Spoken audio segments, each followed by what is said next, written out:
Good evening and happy Halloween. Today I got something spooky for you all. Today we will be going back to the Lego Mario world and we will be exploring the Lego Mario haunted house. Let's go over the camera because this is a big one.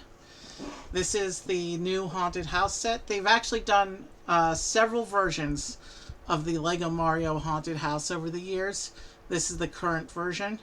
You can see it comes with two ghosts, including the King Ghost, and it comes with a dry bones and a baby Yoshi.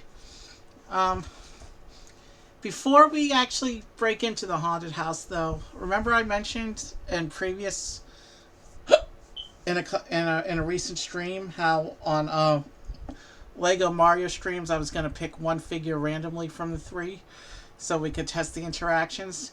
Well, it's Halloween, so I decided to bring out all three figures because they actually have Halloween costumes. Mario is set up like a Mario is wearing his frog costume. Luigi is a penguin for this Halloween. And Peach got the Tanuki costume, which actually has a printed tail on the back. So cute. You'll notice the costume doesn't really fit that well on Peach. That's because her figure is a little taller with different dimensions. But there is one costume that was designed to work well with Peach. I don't have that one yet. There are 8 costume packs that have standalone suits for Mario and Luigi to wear. And then in addition to that, there's 3 additional suits that are part of whole expansion courses. They're all retired sets. I have all 8 of the standalone costumes. These are 3 of them. And I'll just take them off so we can take a look at the box and get into the stream now. We'll put them back on screen in a minute if you want to look at the costumes. There's also a bee suit, builder, propeller, fire, ice, cat, and there's a ghost hunter suit as well, I think. Yeah, I think those are the ones. So here's the front of the box. You can see this is going to be a big haunted house building. And then here's the back of the box.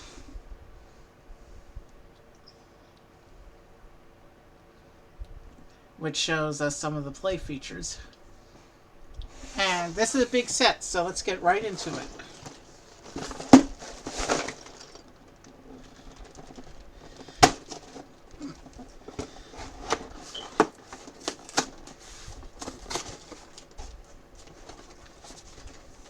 Okay, let's see what all there is here.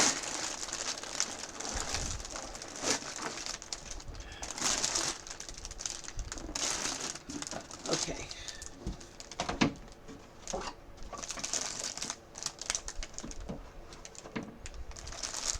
So, we have this big, thick instruction manual here. And I mean thick. It's like 200 pages. Yeah, this is an insane instruction book. So, let's get right into the... Let's get organized and get into the build. So this is a bag 9.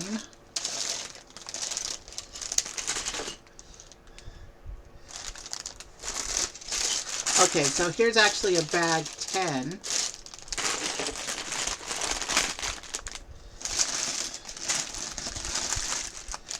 Wow, this is a lot of numbered bags.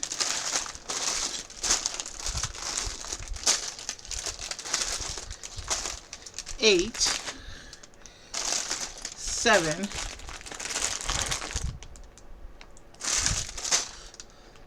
We'll bring them back up.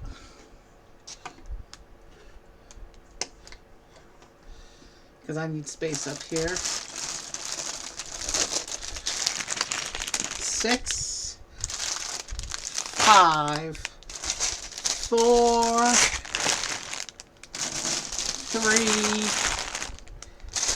3. 2.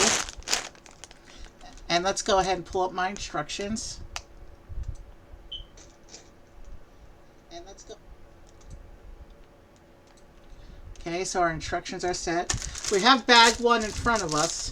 Bag 1 looks absolutely tiny compared to the other bags, but it does have, as you can see, it has another brick separator. So I knew that this set came with a separator, so I didn't pull one of my tools. Our bag is growing. Our bag of separators is growing. Let's come ahead to bag 1.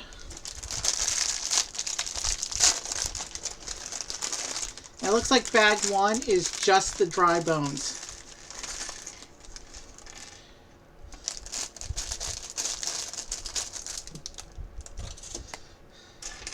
Yeah, there's not a...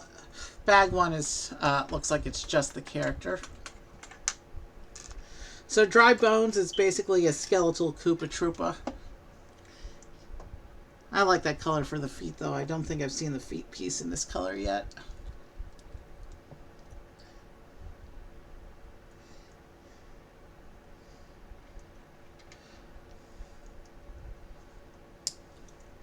And we are into the build now.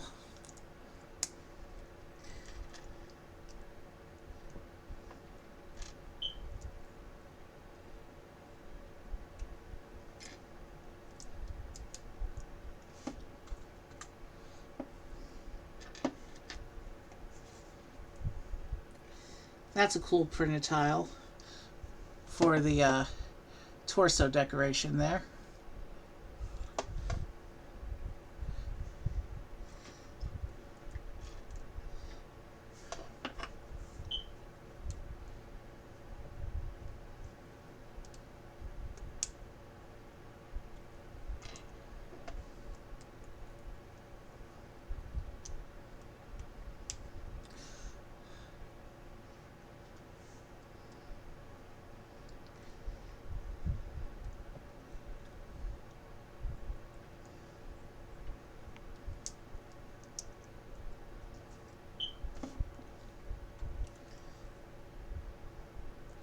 I just did everything backwards.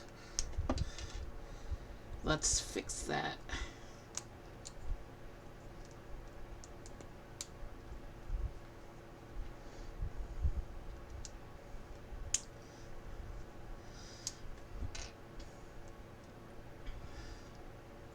Now we should be. Yeah, that's better.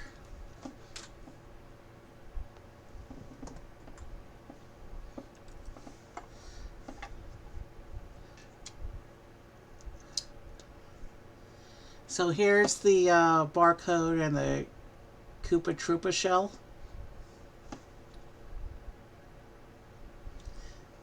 Did I say Koopa Troopa? I meant dry bones. That's what this is actually called, dry bones.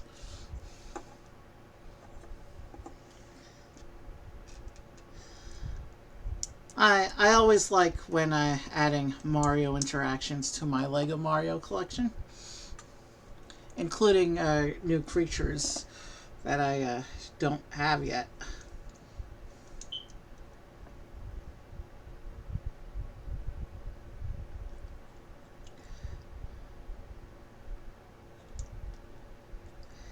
Oh, that's a cool print for his face. I'll show you in a minute. We're just about done building him up.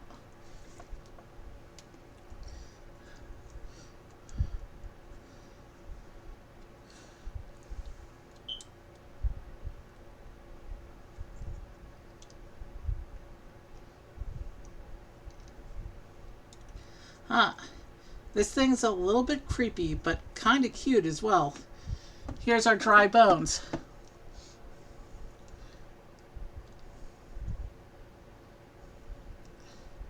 He's kind of interesting. Alright. So it looks like bag 2 is where we're going to start the house proper. But before we get into that,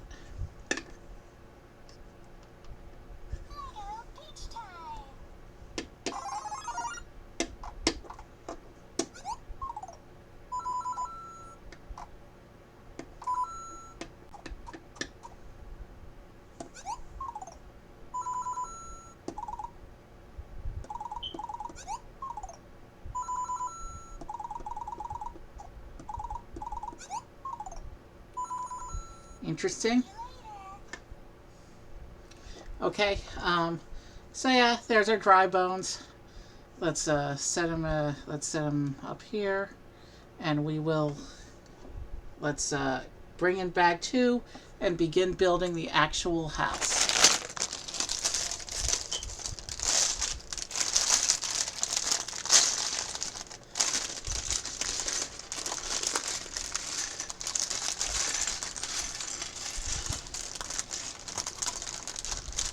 I have a special stream planned for Saturday and one other special stream that's planned for whenever the set's inventory shows up on Bricklink. Because I like to log my sets immediately following each build. And so if a set's not on Bricklink yet, I can't do that. So I have one set that's in the reserve waiting for Bricklink to update. Other than that, we have some nice content. I have a lot of Lego in my queue for not stream as well. But I have a lot for the stream.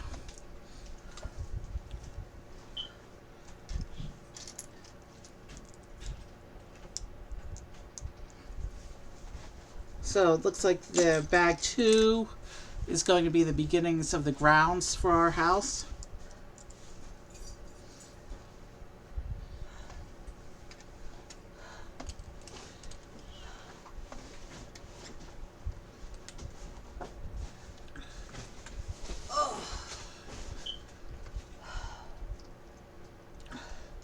Okay, this tile goes here.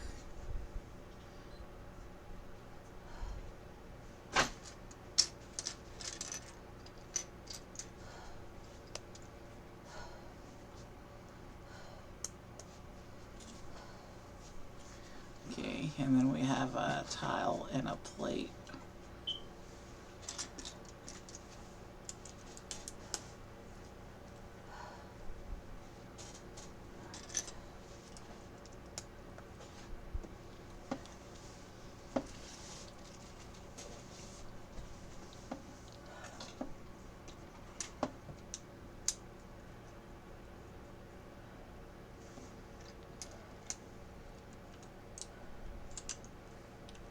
Okay, it looks like we've got the beginnings of a checkerboard floor. So this is going to be one of the rooms of the house, I guess.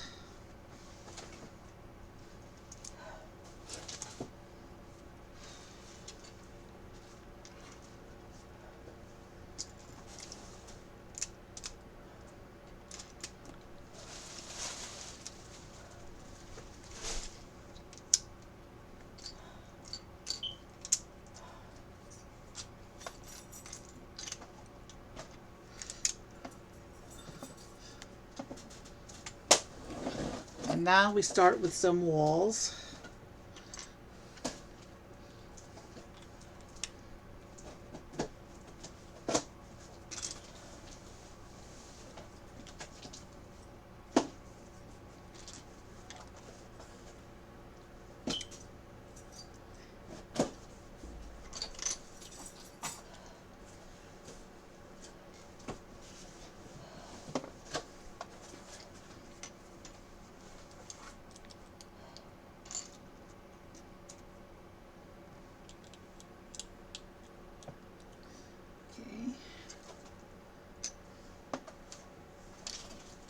That's interesting, some sand green.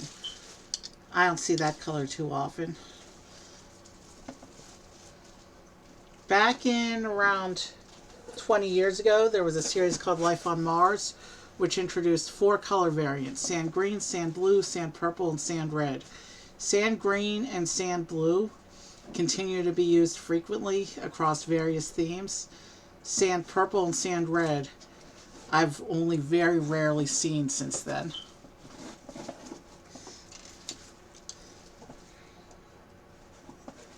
Okay, let's keep going with the build. We've still got about 200 pages of instructions here.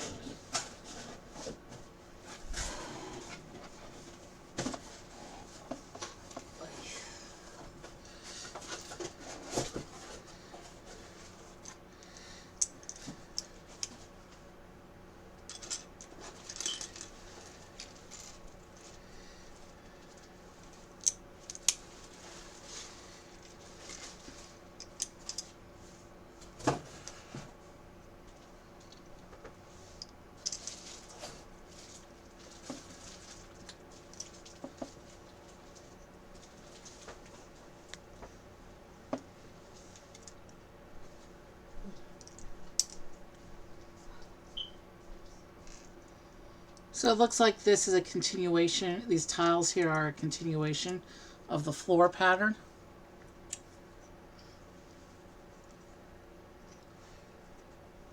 No, wrong color. We want to make sure we're using the correct pieces for each step.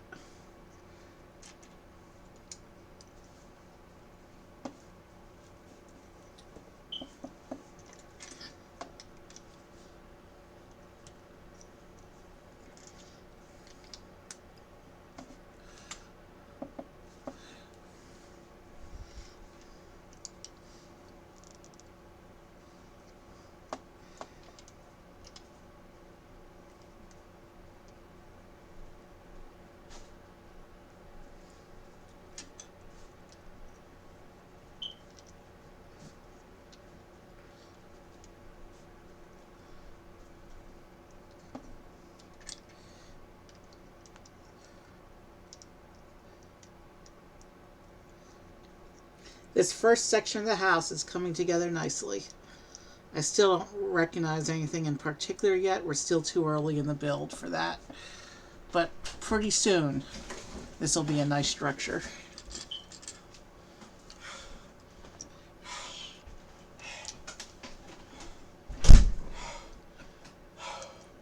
Almost dropped the glass bottles. I didn't though.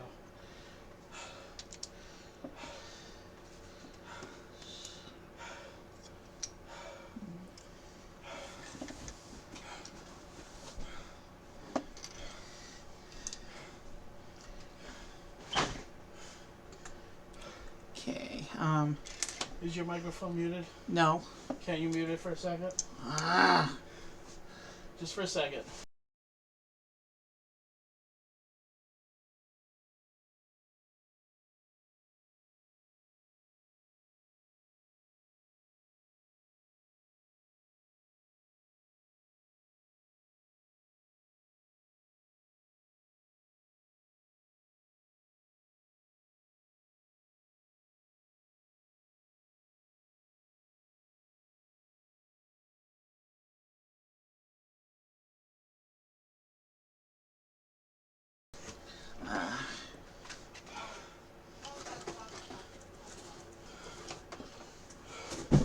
That's yours, so it's on your bed.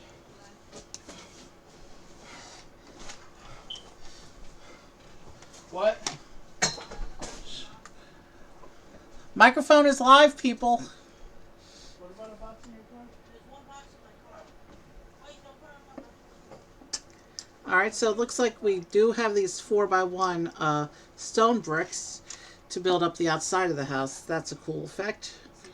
Gives the house some nice little texture on the outside. I'm afraid here it's going to fall. Decide what you want to bring. Yeah, this house has some nice texture already. It's enough of it is supported by the surface. Excuse me a minute again.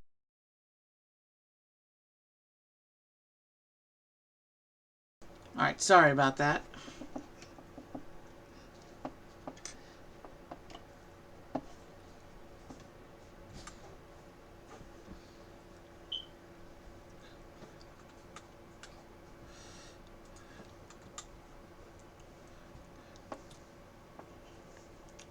Okay, so it looks like this is the base of the entrance section of the house, given that this portion of the house appears to be fully symmetric.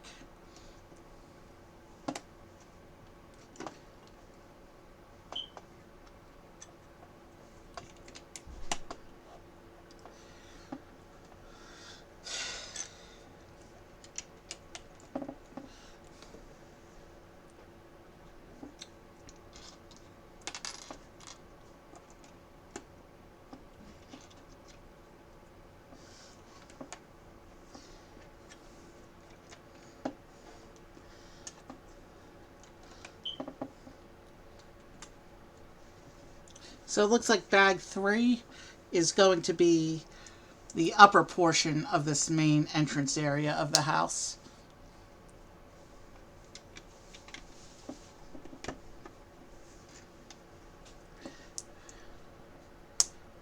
We do get a nice little pumpkin here. fitting for Halloween.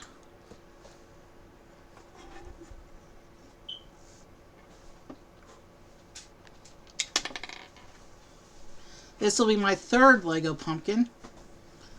One of my Harry Potter sets that I did off stream has it. And also that one little Animal Crossing poly bag has a pumpkin that I did in the minifigure stream last month. So there's the front of the house with the pumpkin in front of it.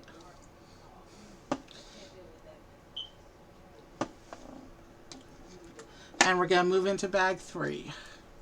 And bag 3 looks like it's going to start with an assembly.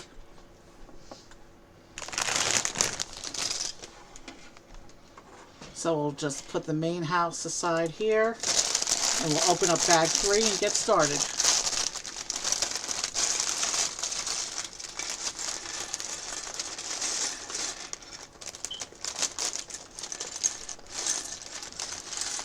Bag 3 looks like it's got a lot of stuff in it.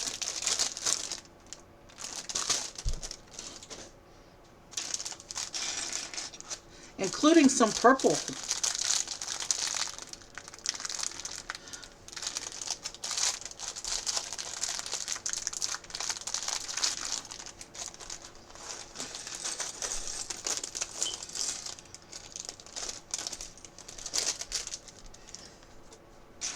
It's nice to see purple in Lego, because that's not something you see every day.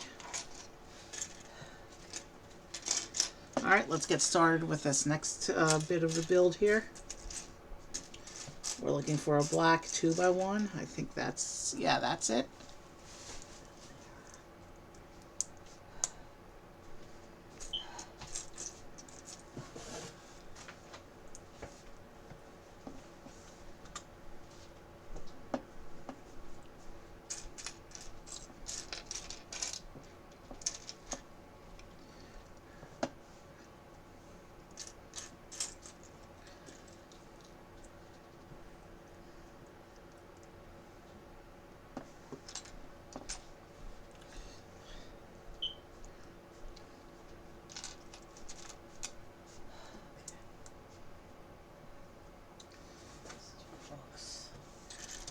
Okay, so it looks like we might be, let's see, the picture looks like this might be an interior wall portion maybe. I'm not sure. I guess we'll know for sure as things develop.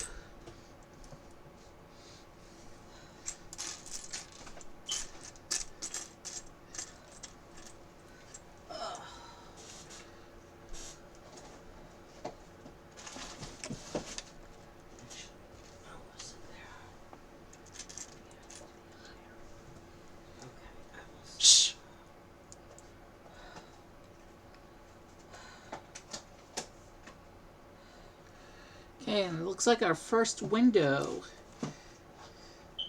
This is one of those windows with a cool cross pattern going on.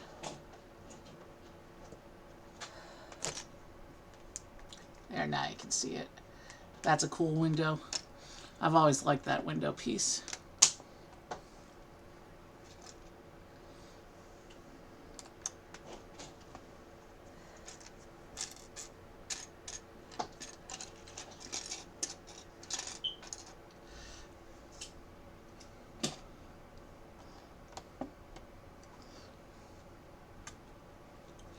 Okay, so, alright, so this looks like it goes up here. So this is our first bit of upper floor wall here, it looks like. And it looks like we're going to build the mirror of that for the other side.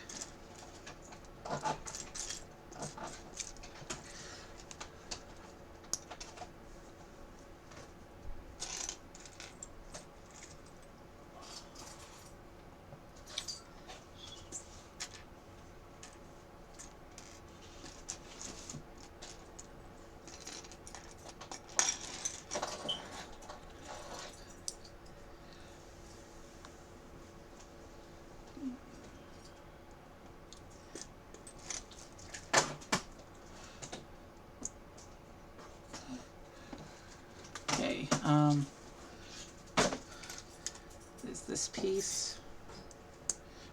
need one of the corner plates. There it is.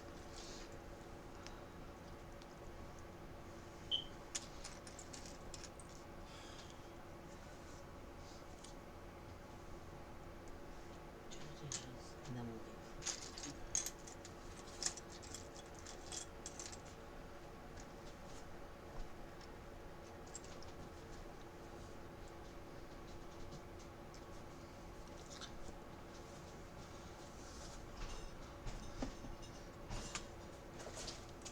Okay, and then we get another one of those fancy windows.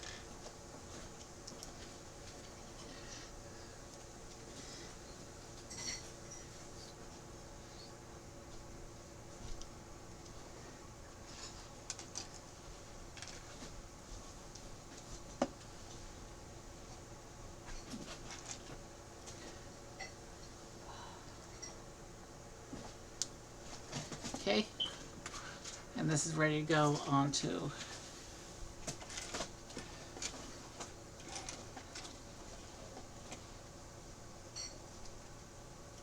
oh, I had that facing the wrong way. So let's go ahead and fix things here.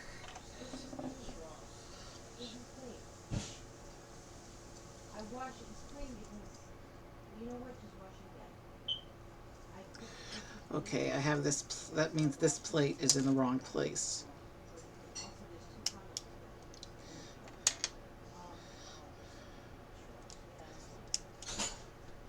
I'm spending all my time.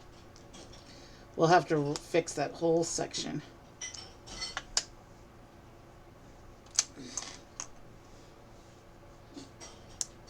Let's see.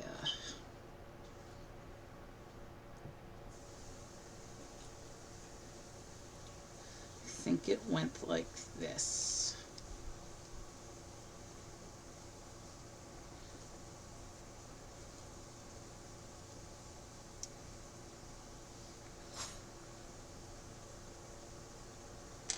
We want to make sure that the window pattern is firmly attached inside there.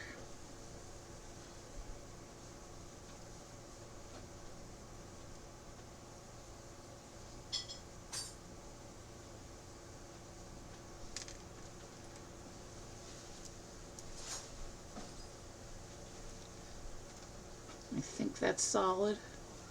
I hope that's solid. But we need to move on. I'm in the car.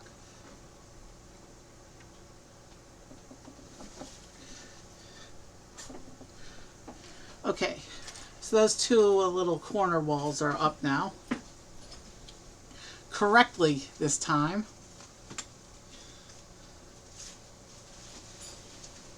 And now it looks like we're going to proceed with building up the front of the house some more.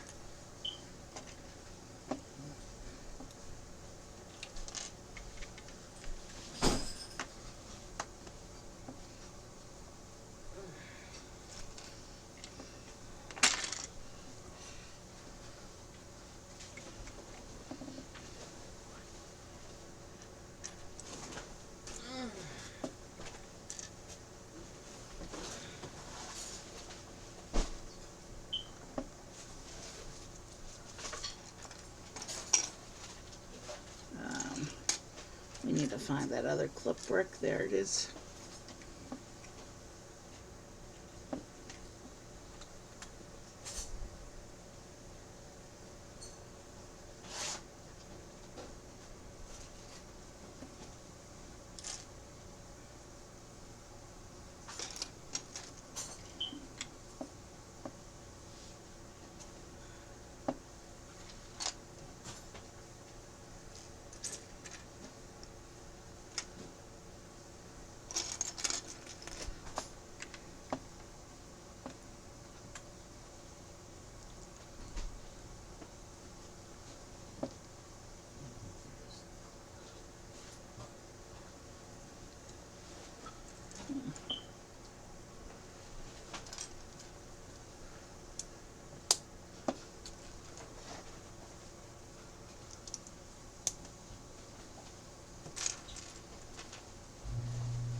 goes on like that.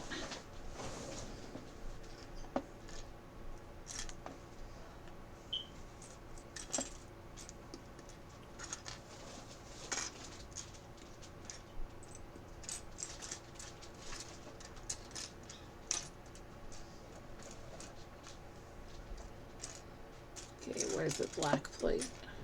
There it is.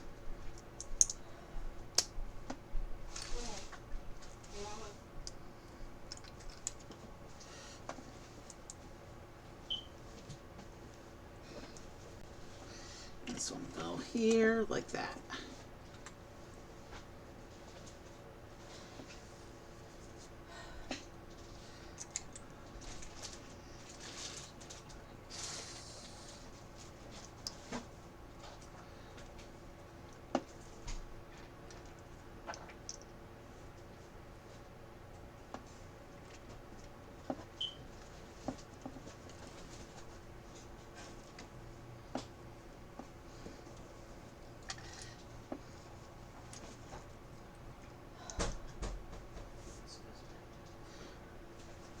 So we're going to continue adding pieces onto the front of this house until the front of the house is done and we can build the inside of the house, I guess.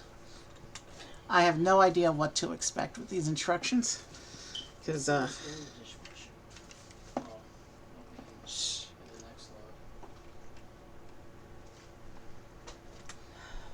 And now we got to build 4 more of the windows. At this point, I've already shown you the cool window patterns, so we're just gonna set in place.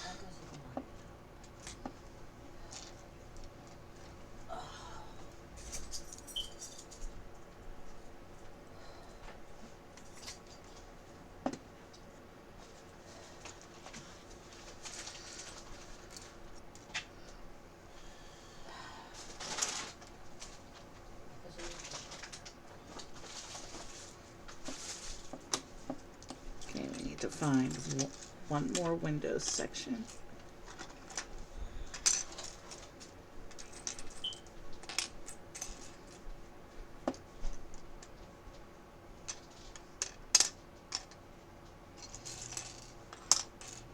There should be one more window section in here.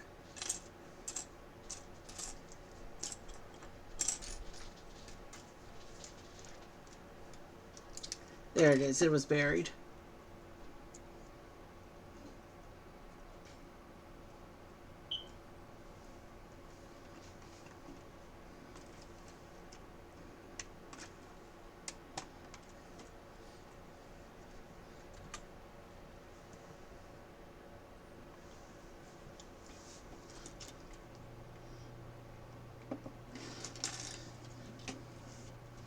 This is one step I'll do facing the camera because it's a simple layer of bricks on the top of what's already here.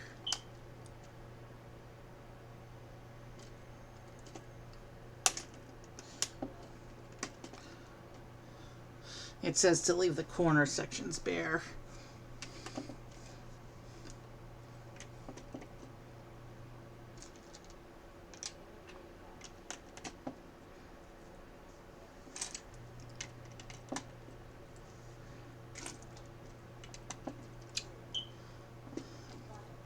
Yep, that's all set.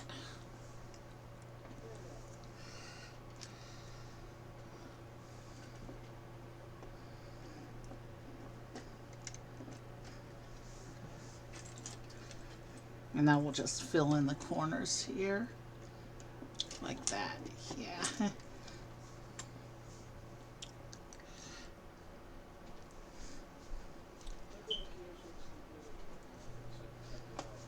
You can use my computer.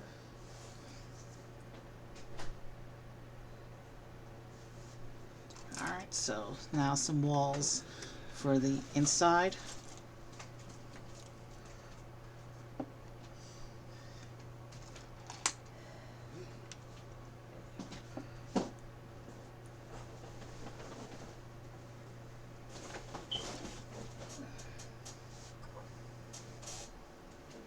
Just this and this. Shh.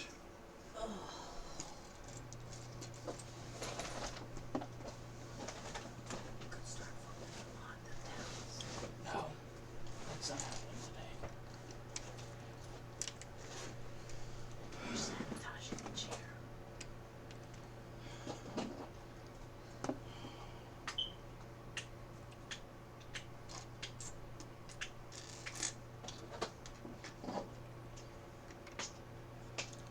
This goes not like that, obviously. All right, where did it all go? I see two pieces that fell on the floor from that little exchange. Let me...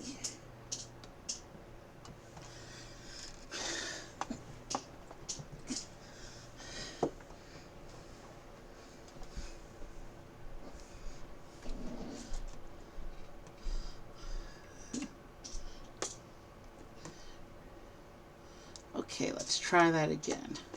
There. Sometimes pieces just yeet out from my hands when I try and place them.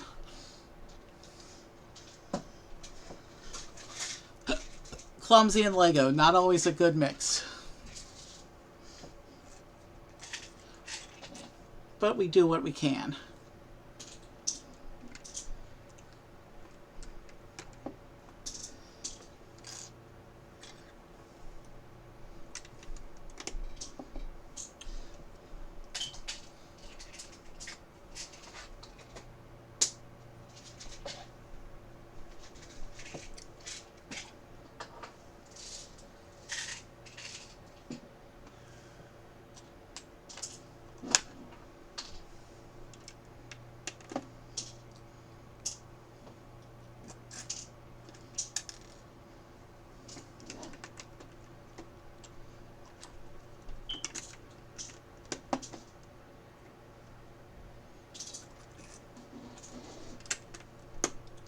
All right.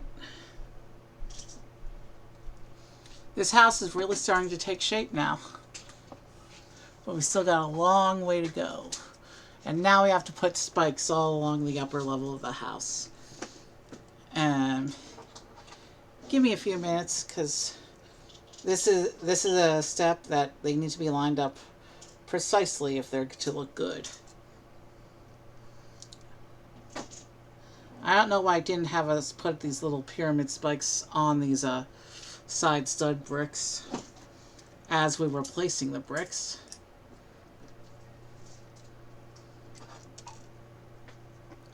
Something fell out. One of my windows fell out. Let's see if I can fix it without having to disassemble the whole side of the house.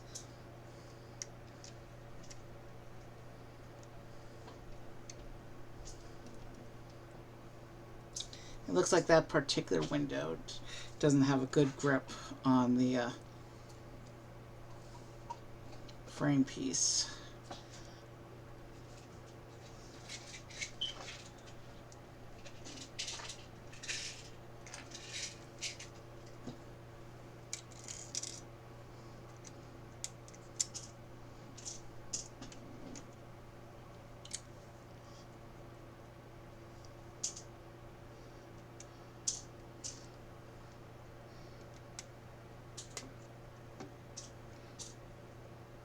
So we still have yet to meet the two ghosts of the house, but I guess they come in later bags. And now that piece of the window fell out. And another one. Alright, tell you what we're going to do. We're going to finish the spikes, because that requires me to handle the house at awkward angles. And then we'll put the windows back in.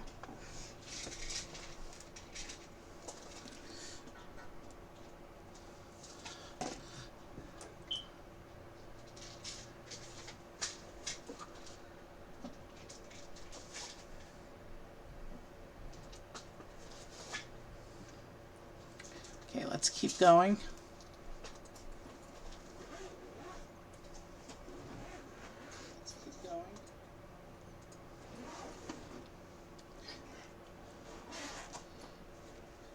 So let's see, let's do the spikes for this side, and then we will put the windows back in, and then hopefully the windows will actually stay in.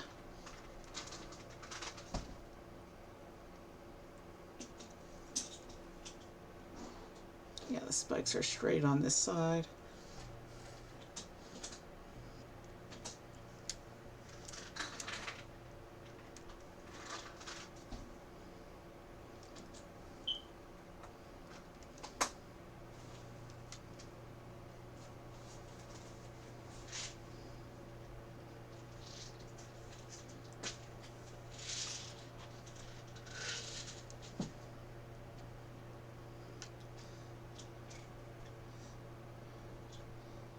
Okay, the spikes are up. Let's see if I can fix these two windows here.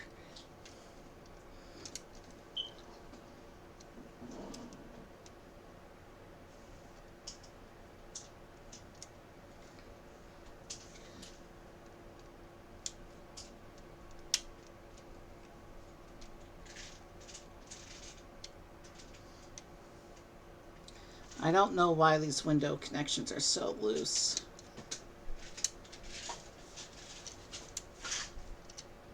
It looks like all that's going to be a problem with all the windows to a degree.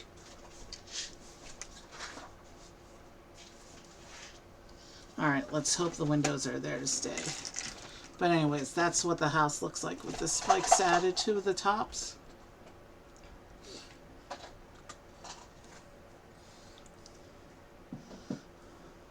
And now it looks like we're adding 2 candles to the inside of the entranceway here.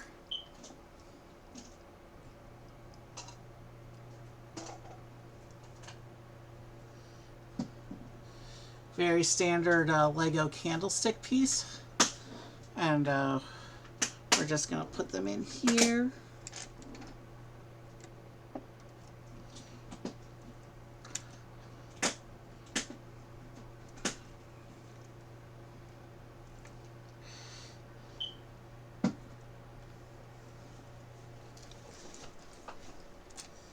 It's not a haunted house without some fancy candles going on.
Pee and then we go. Check the other things. Would you like me to pee in the car?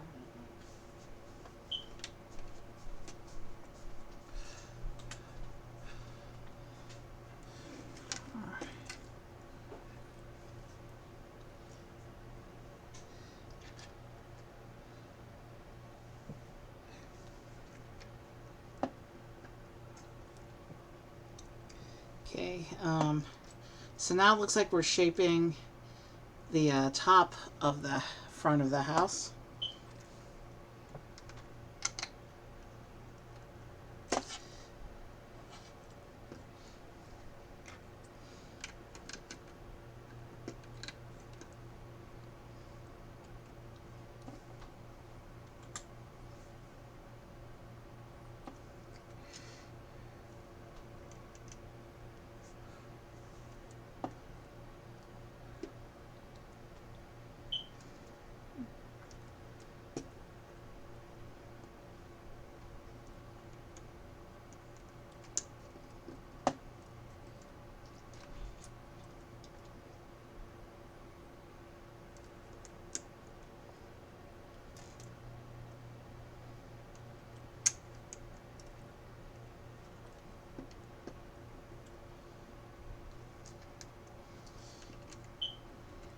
This house is not yet very structurally stable.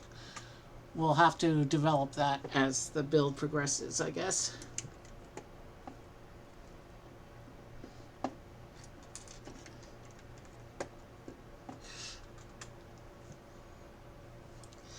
And it looks like these hinge bases we're starting are going to make up the beginnings of the roof.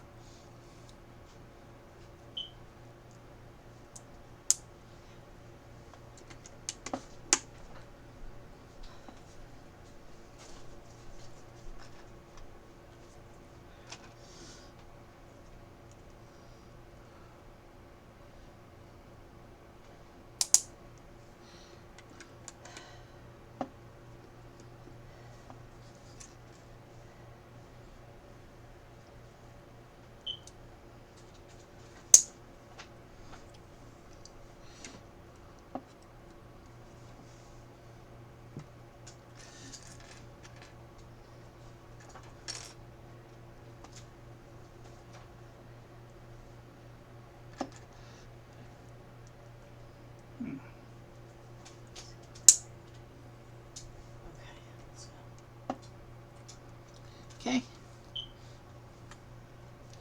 And now we need some more sloping. Okay.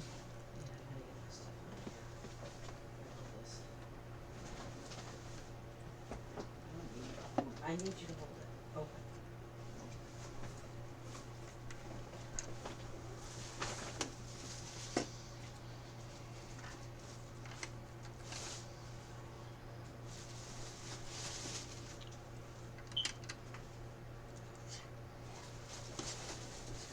Okay, that's cool. The shape of the front of the house is now finally, it actually looks like a proper house now. Obviously, we still got a long way to go and a lot more detail to put in. Like, there's no door yet, there's no roof yet.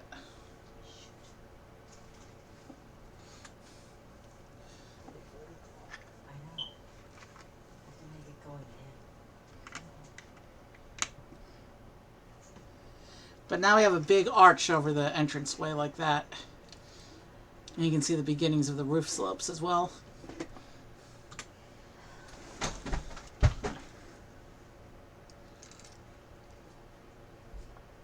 That's for him, right? Yes.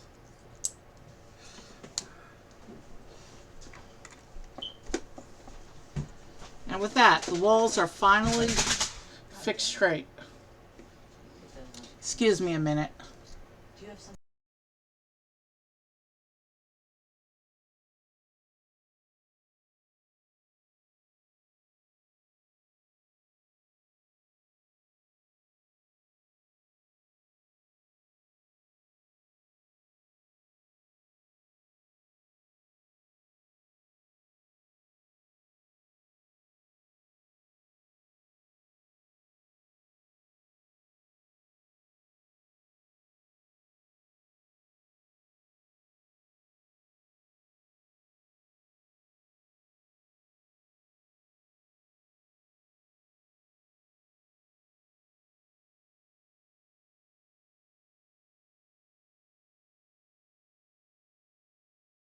Sorry about that. Some people are just too noisy sometimes, but they shouldn't be a problem anymore. They just left. Making a lot of noise on their way out, but they're gone. So it's just us for the rest of the stream, and we can focus on getting this house together.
And then we get we have this nice spiky points to put into the roof here.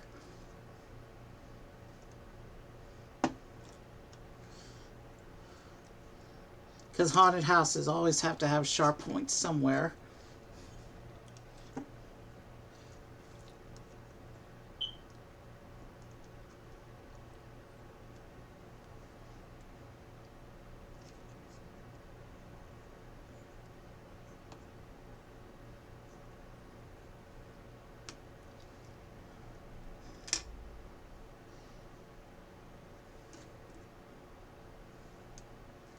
Let's make sure we're using the correct pieces for this.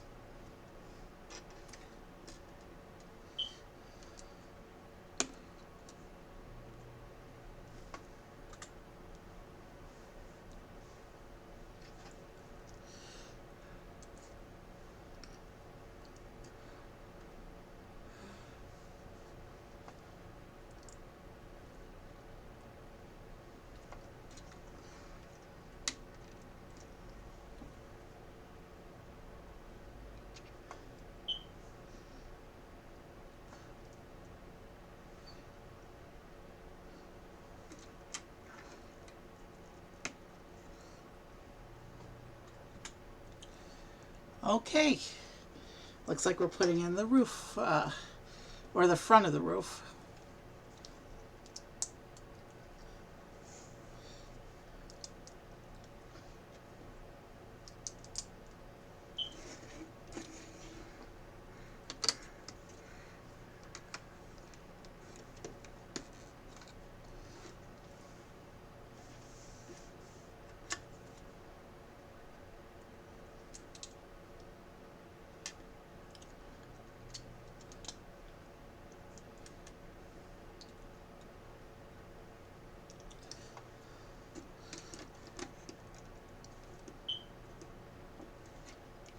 Yeah, looks like the front of the house is done, except the door at this point. And we're going to open up bag 4 in a moment, as soon as I clear all the spare bits out.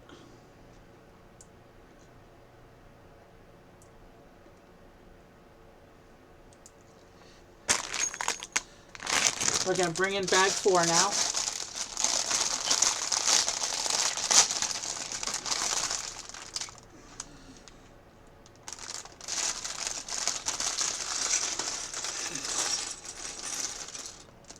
I guess bag 4 is where we're going to finish off this front section of the house.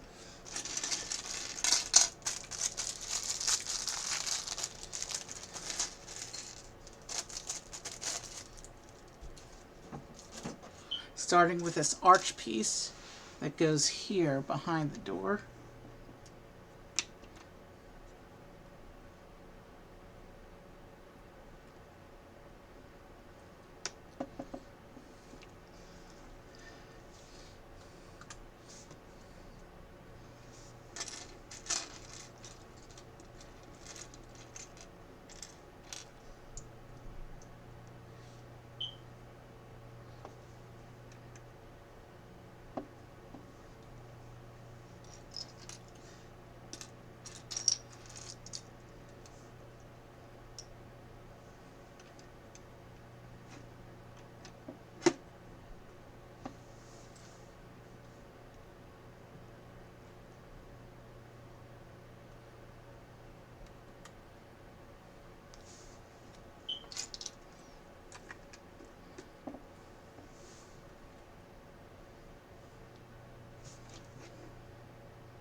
So yeah,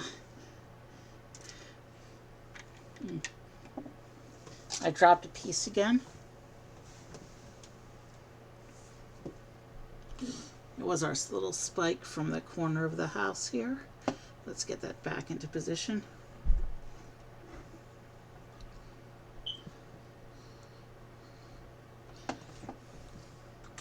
But yeah, our house is much more structurally stable since we connected the two sides like that.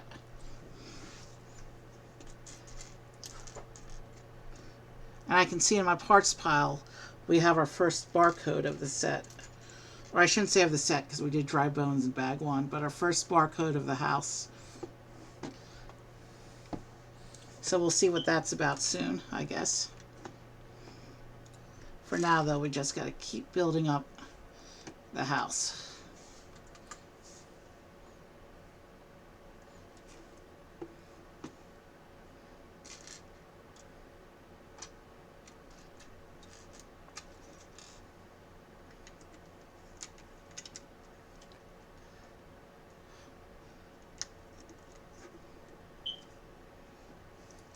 I'm trying to do this in a manner that you can see what I'm doing, but I may have to turn this around and do it the easy way.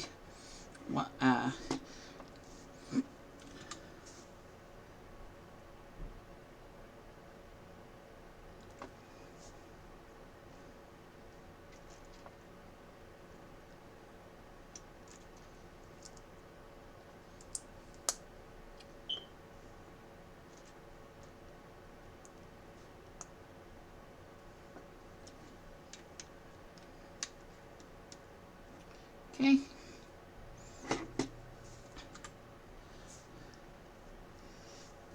And now we're doing an assembly.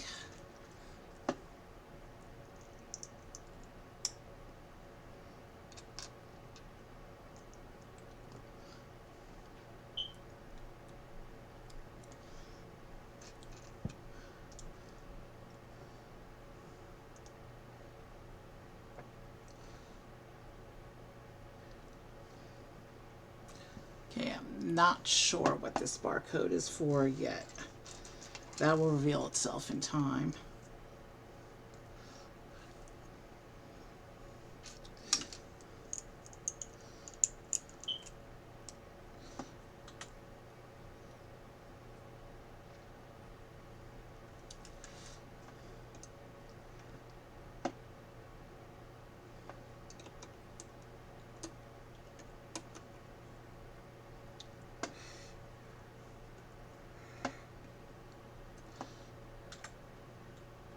Okay, I'm not sure. What can we learn from this?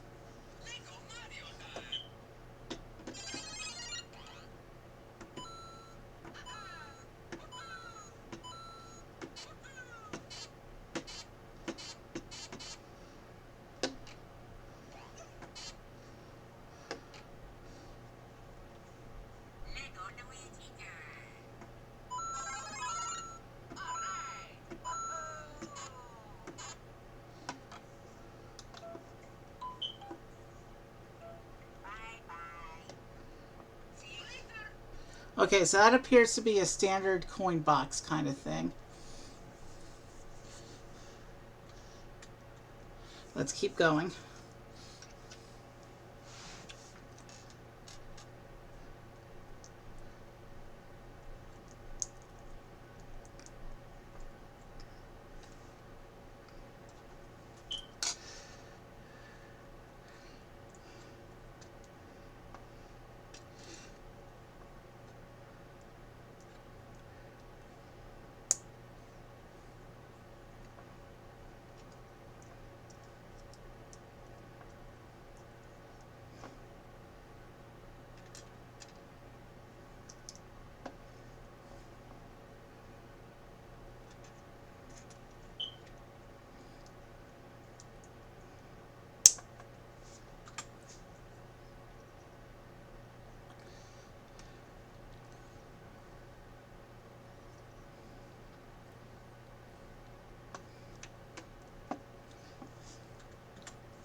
Did I ever turn the sound back on after that disruption? Let's find out. Did I ever turn the sound? Yeah, I think we're good.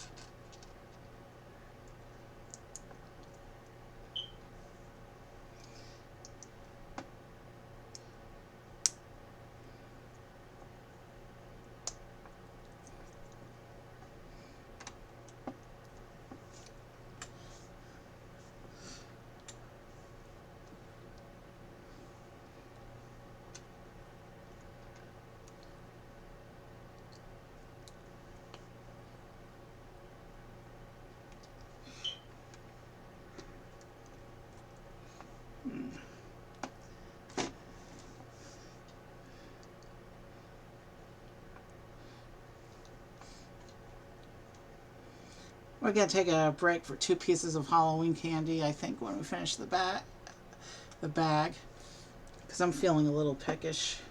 I don't want to take a whole bio break right now.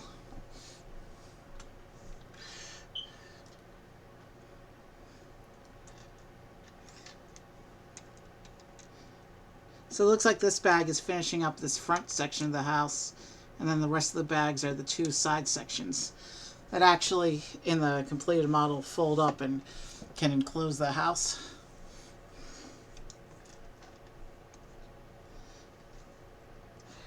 And here's another one of those windows.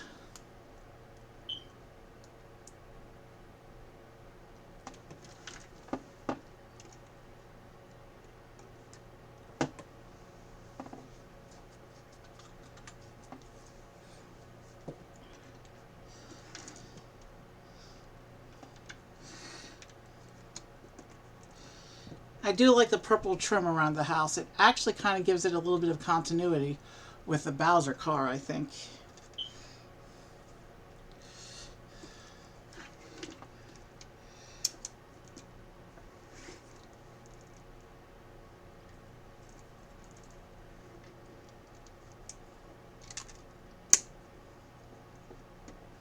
And I just had another window piece fill out. Same one as before, no surprise there. Actually, and another window. That's one of the spooky things about this house, I guess.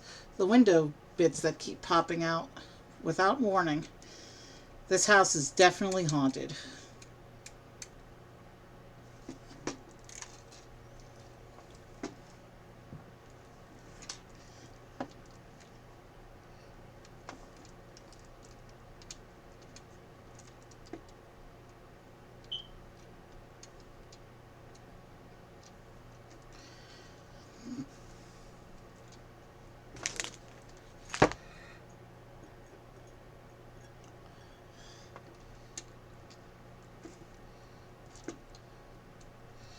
Yeah, that one's definitely on the looser side. We'll try this one.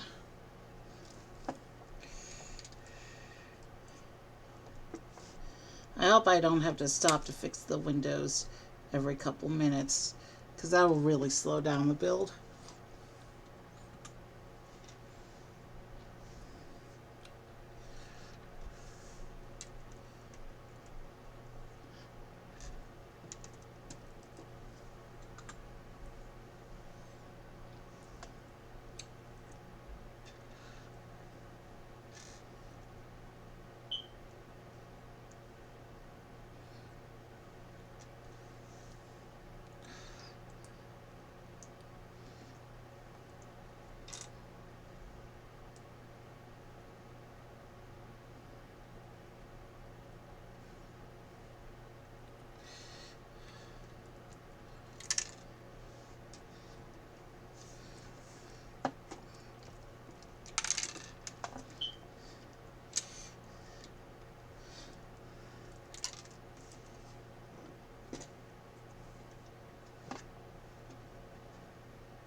And now we do the big doors.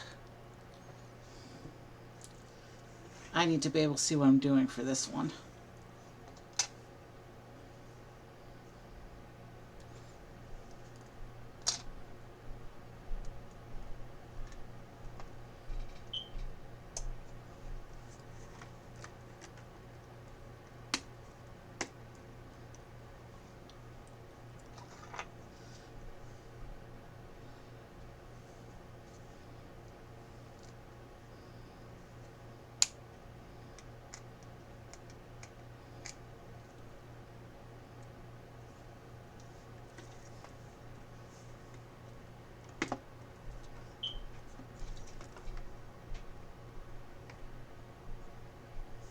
Okay, so there's the house with the doors attached. Those big, huge doors.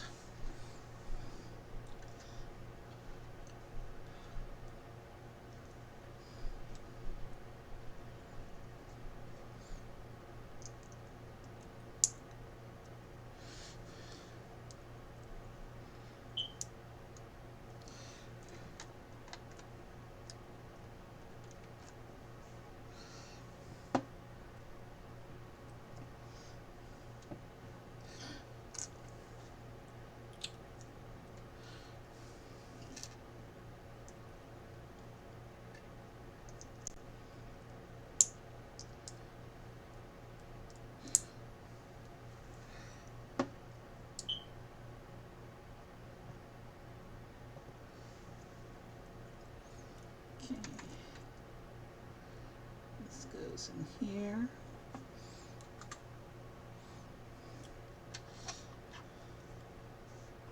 Oh, this is the other piece that fell out, the candle. Let's see if I can get the candle back in.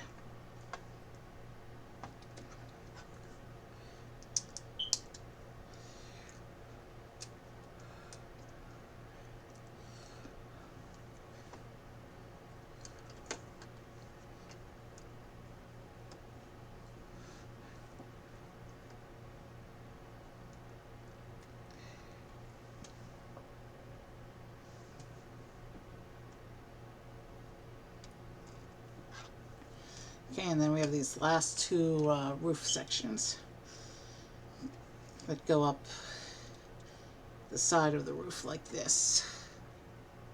That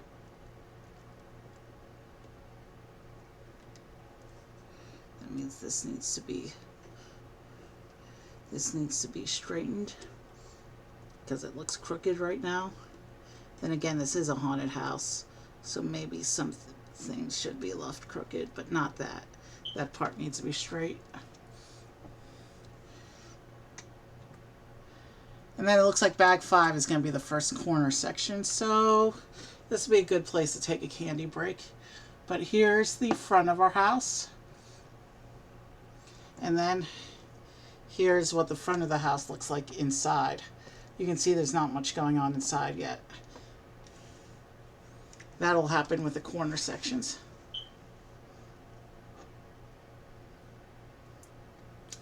We're going to take a quick little candy break. And I'll make Dry Bones a little more centered since he's the new guy today.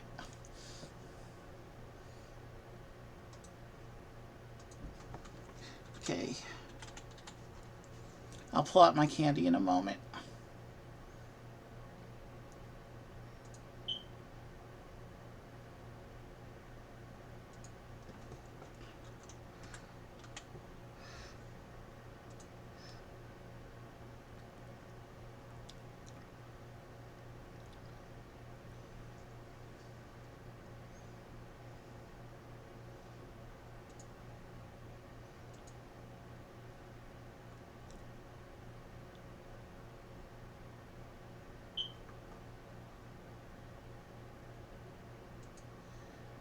Okay. Let's get out the candy. I've got 2 different kinds of Reese's here. I'll be eating 1 piece of each.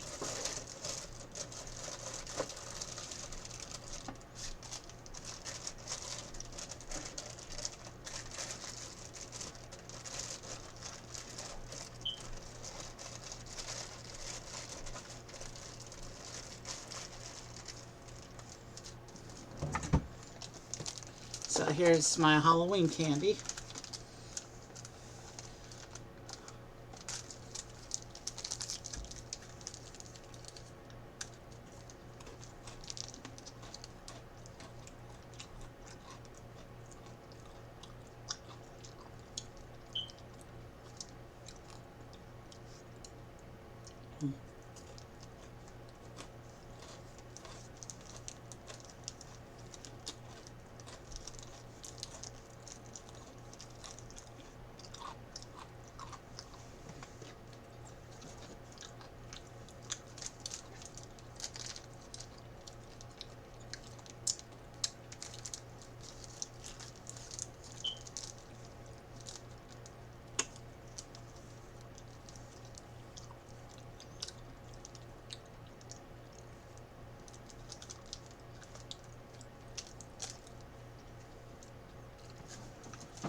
Alright, let's get on with bag 5.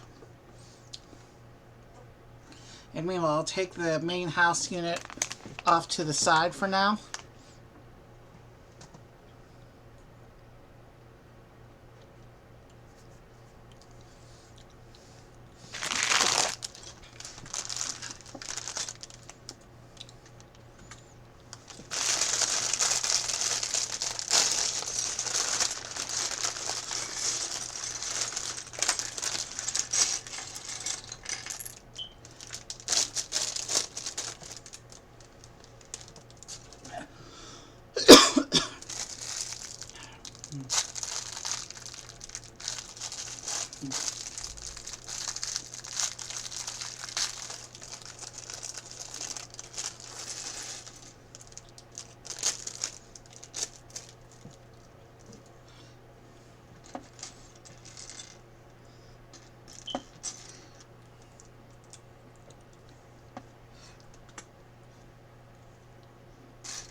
Okay, so it looks like we're going to continue the tiled floor pattern.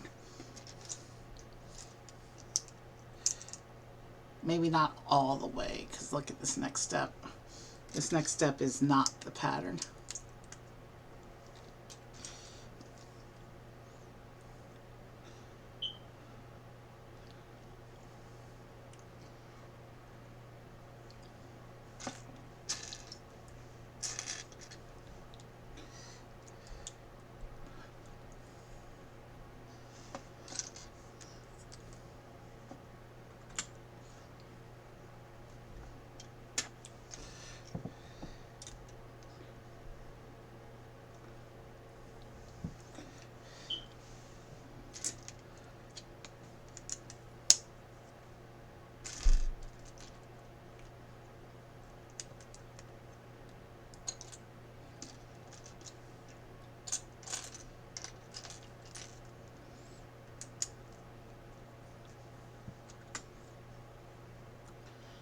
So yeah, it looks like this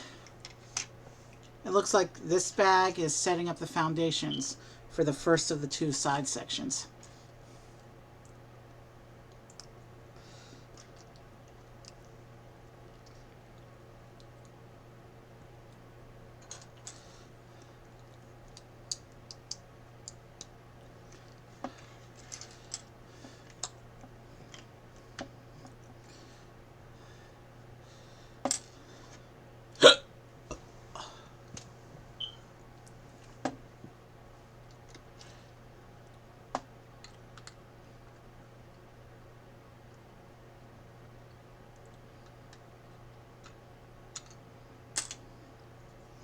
Let's make sure I'm using the correct pieces.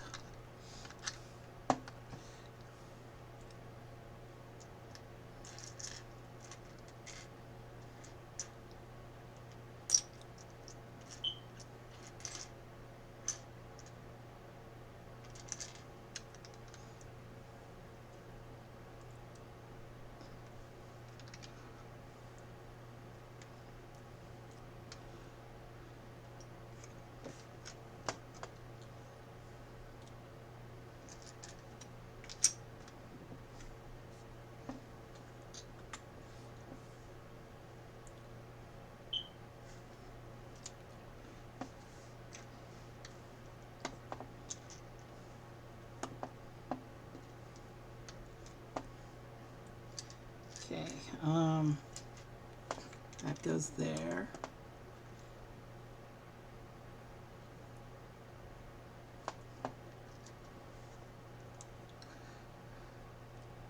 And we got a little bit of a flame piece again. Not sure why you have an open fire in the middle of your floor. Let's see what happens with that section.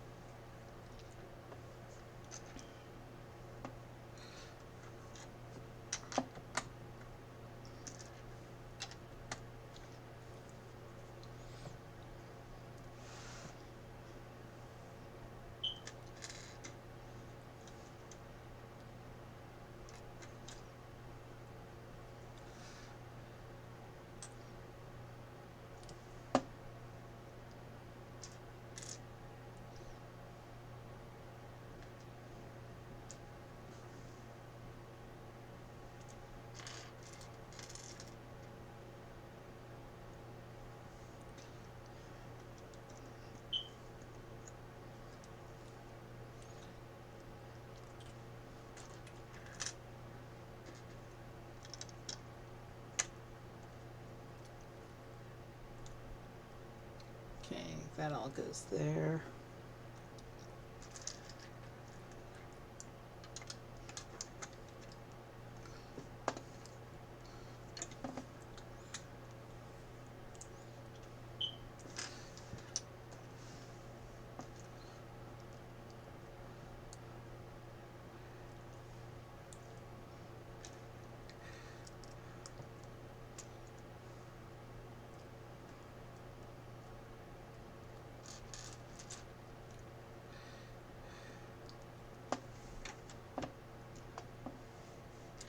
Let's do another one.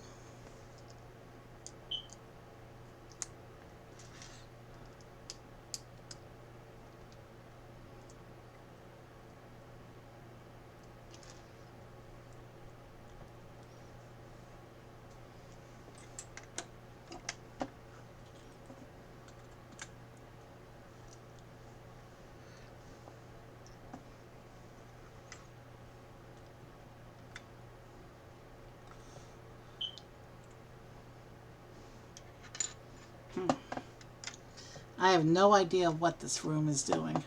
I guess we'll find out what it's meant to be later on as it develops.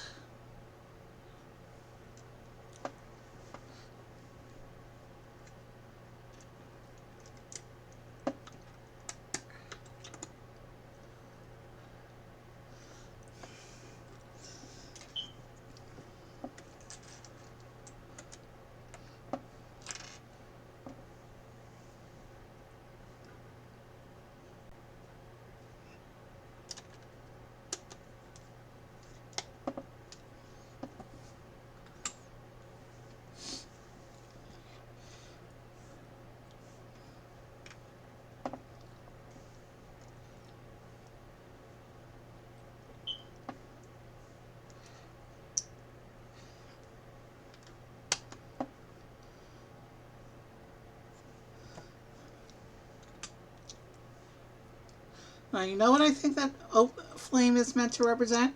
Part of a fireplace, because it's got this arch over it.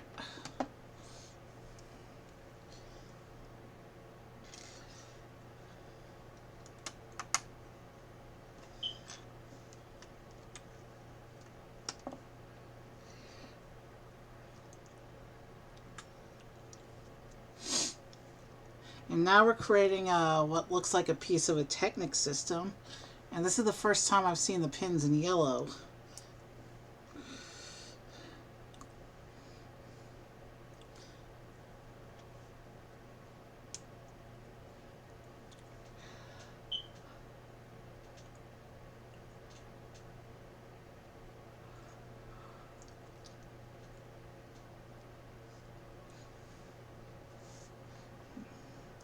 On previous Technic sections I've done in Lego Mario, usually meant action feature. So it'll be interesting to see what kind of action feature this is the mechanism for.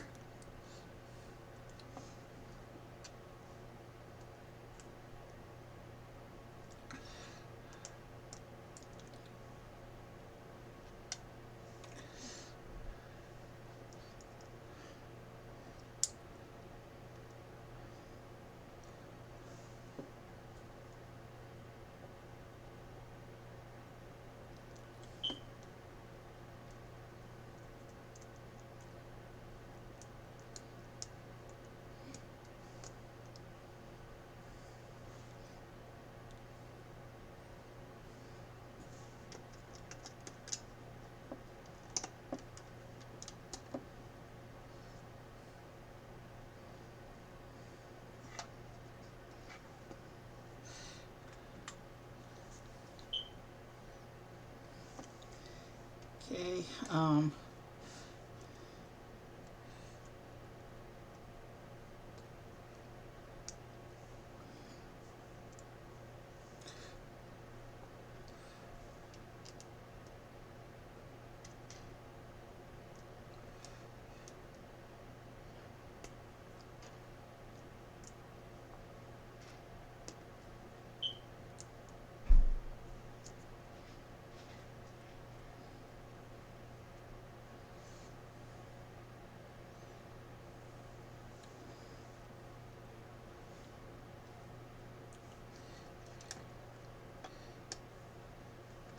Okay, so this is supposed to go in there like that.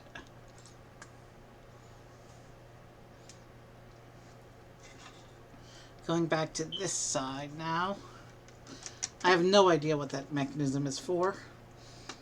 I guess we'll find out in the next bag. Oh, this looks like it's a fancy design for a part of a bookshelf. I've seen bookshelves built like this before.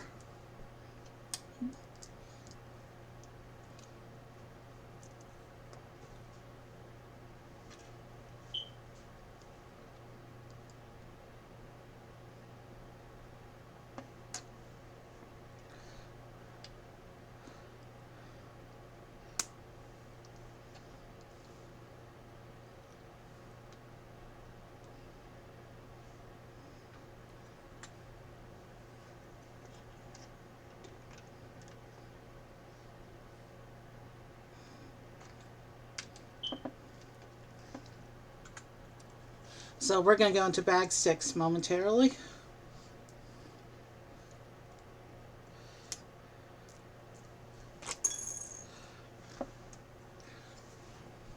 Here's the beginnings of the side section. Looks like half a fireplace, part of a bookshelf. This Technic mechanism that we don't know what it does yet. Here's bag 6.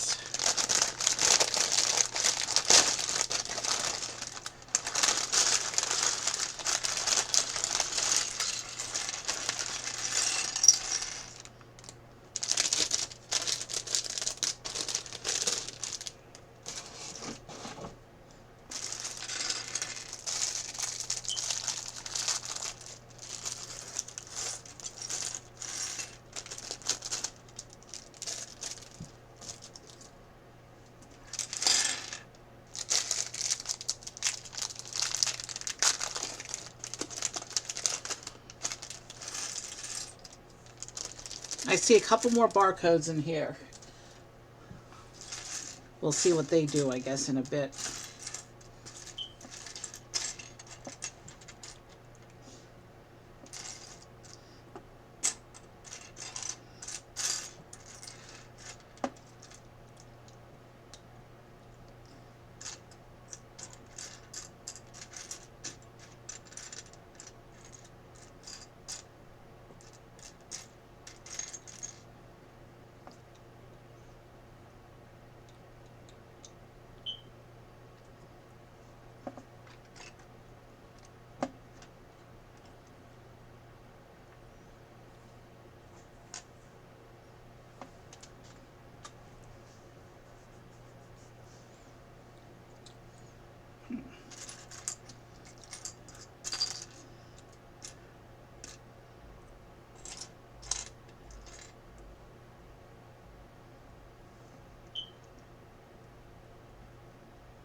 I can tell from the parts pile we're about to get another one of those windows.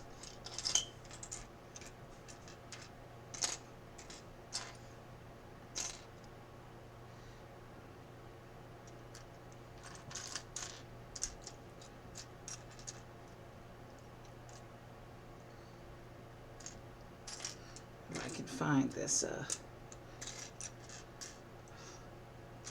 says I need a black 2x1 plate. There.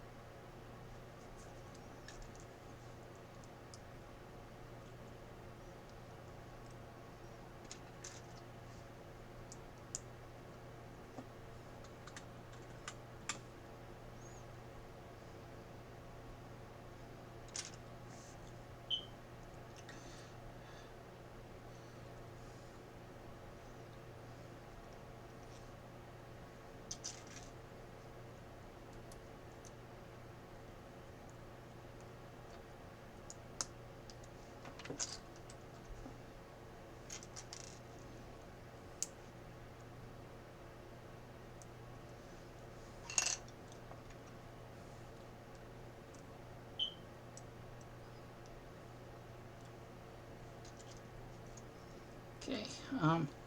Sorry if I go silent. That means I'm focused. I also don't have too much to talk about tonight.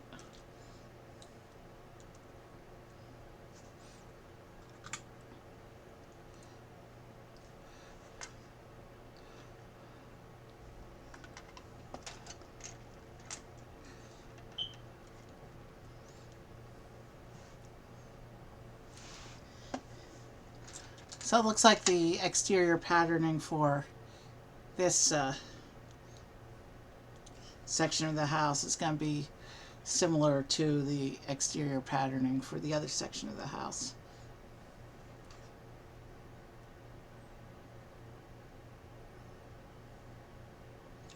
Did I miss? No, that lines up there. Oh, I see how we're supposed to proceed here.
Okay. Looks like this one goes here. And this one goes here.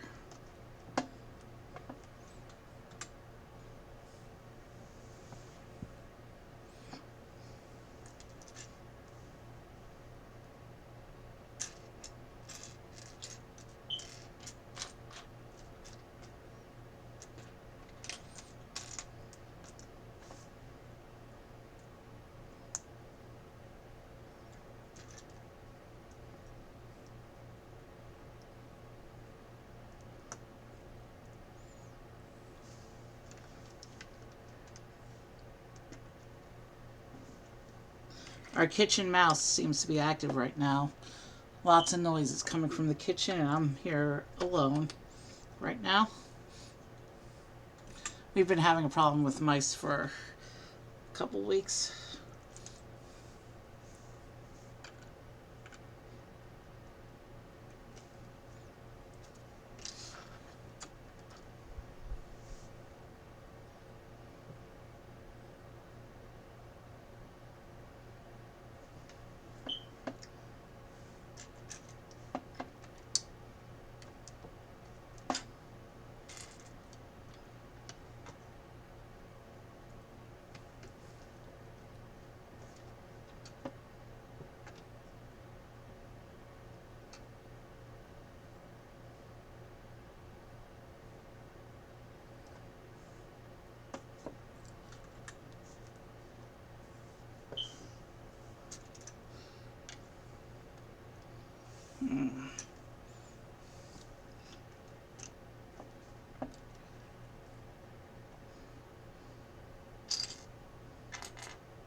Yeah,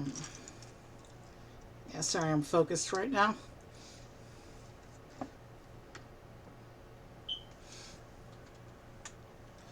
But you can see that when I focus, we move through the instructions a lot quicker than when I'm talking.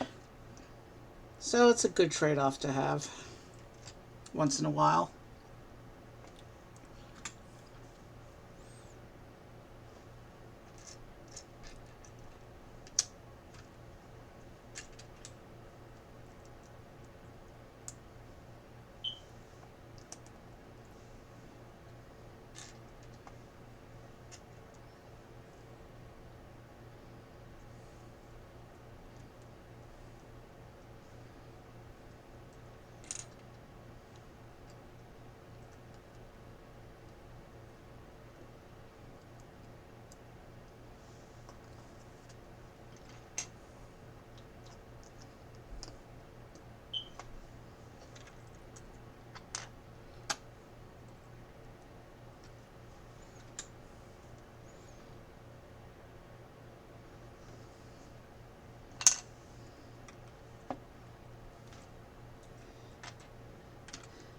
Okay, so it looks like the shaping for this corner of the house is coming together nicely.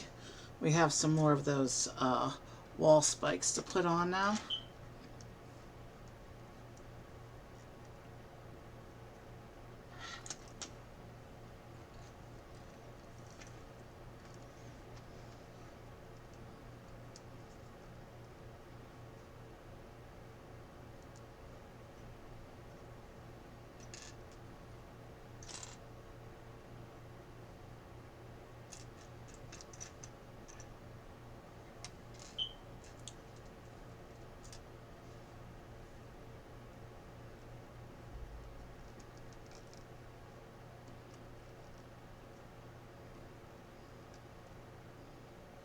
Okay.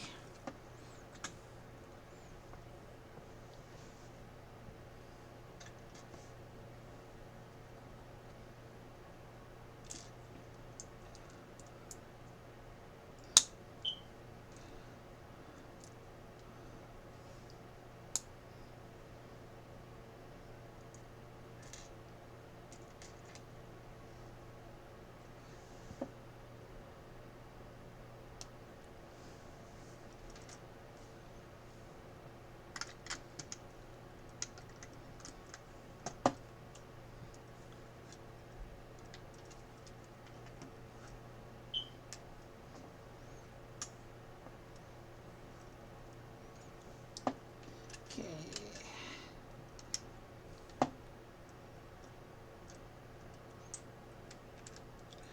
Yeah, this is. It'd be interesting to see how this corner of the house rounds out the model as a whole.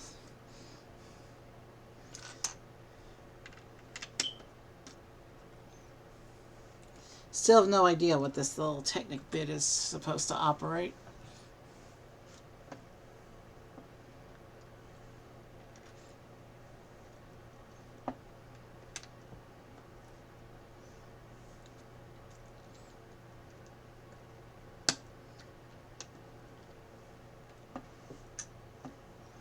So it looks like this bag is going to finish off the corner of the house, at least the structure of it.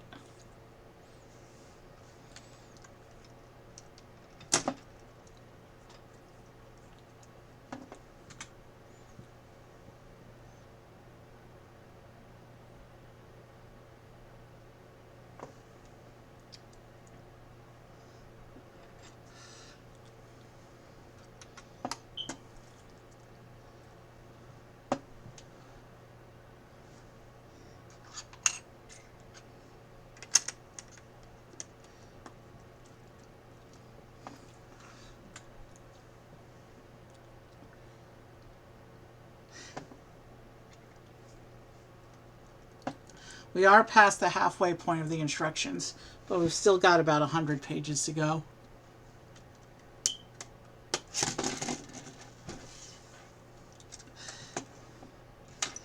At least nothing fell off that time. Even the windows stayed intact. I'm impressed.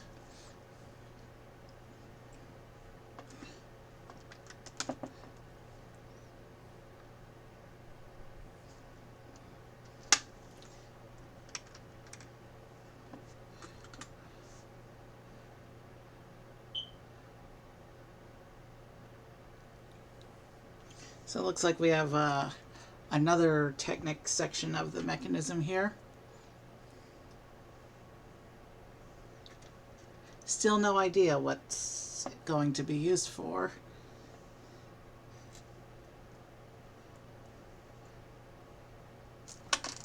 But it looks like this section is a stopper, so it doesn't go down all the way. Or maybe it's a handle of some kind. Now it locks it into this little small range of motion here. It doesn't go very far. We'll see what that's for, I guess, soon.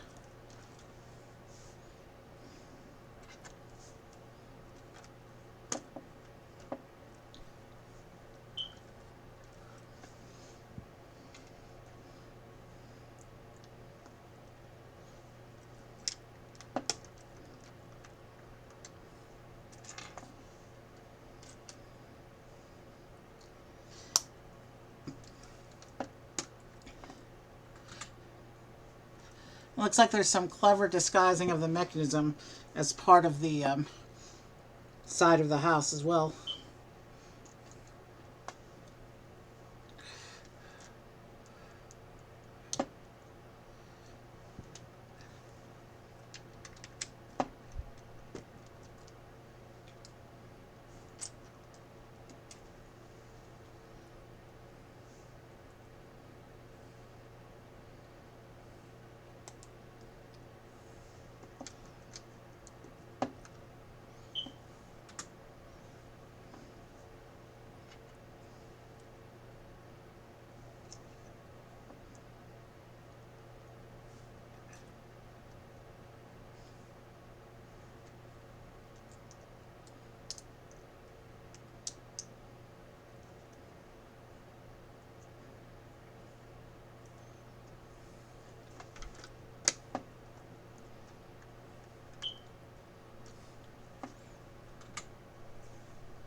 Interesting developments going on here.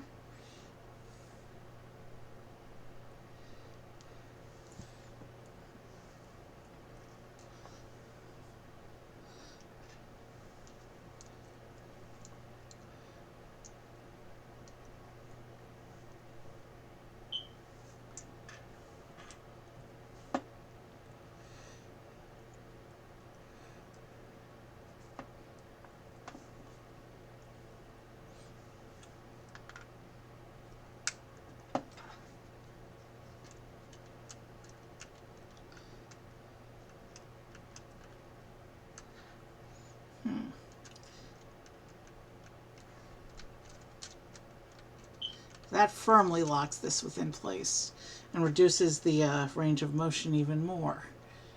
Be interesting to see what this turns out to be.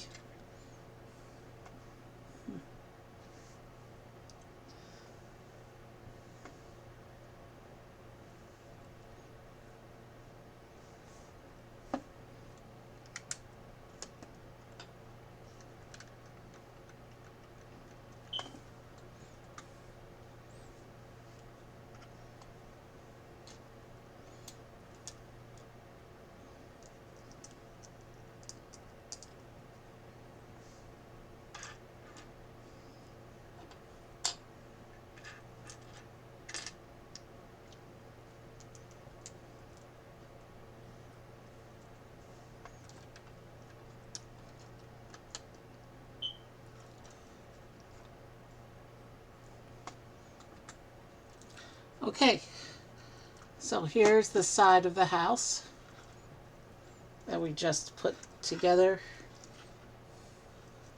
And here's the inside.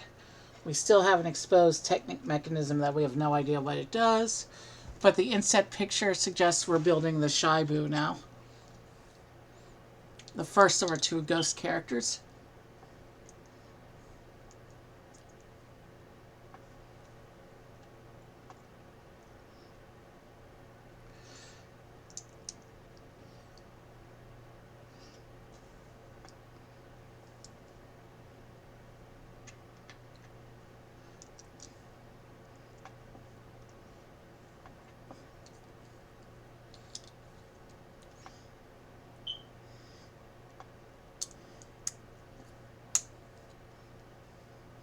He may be a bad guy, but he's actually kind of cute.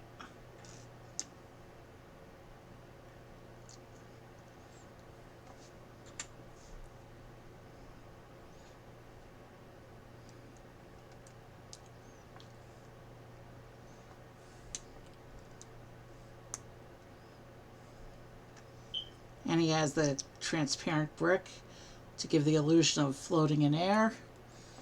Here's our Shy Boo. There's his barcode on top.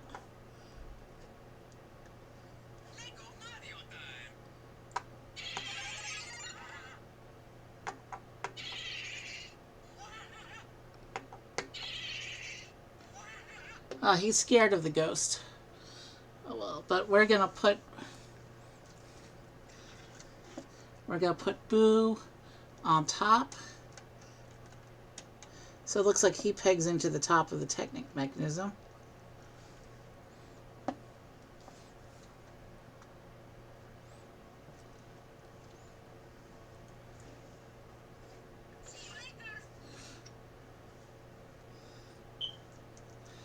And it looks like we're creating a hidden key here.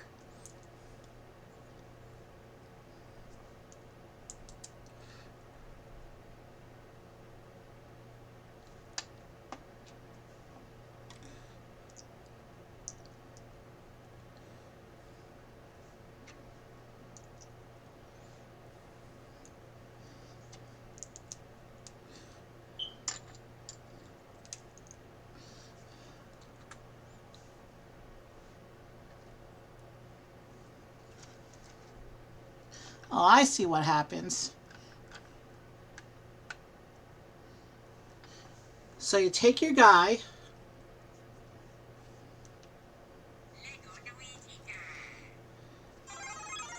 and you're going to come up here and you're going to try to fight with Boo.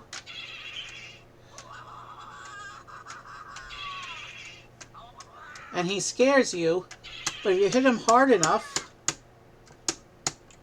it exposes the hidden key down here.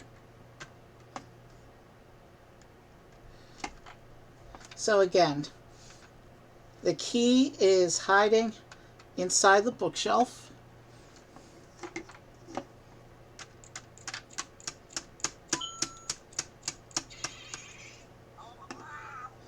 And if you hit Boo, the key is revealed.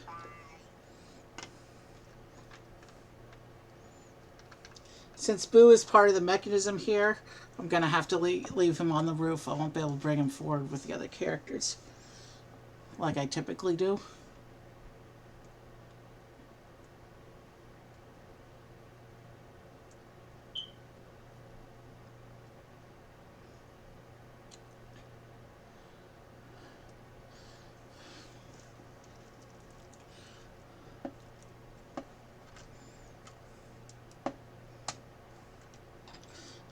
Some flowers on the side of the house, it looks like.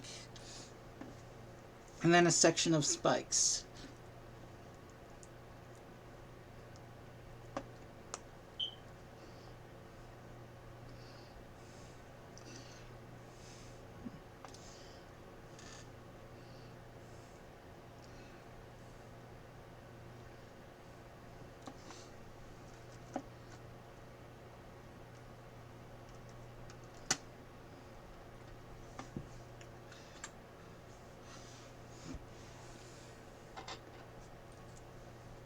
And then we get a little one of the standard base plate sections.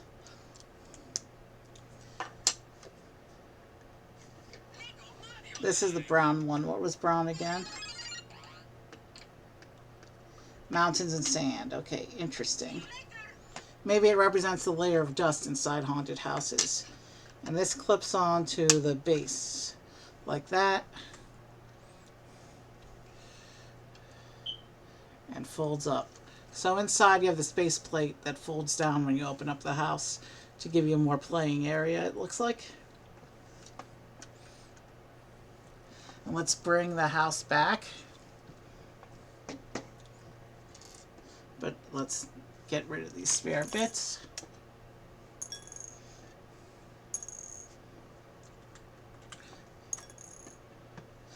And this shows us attaching this section of the house to this section of the house.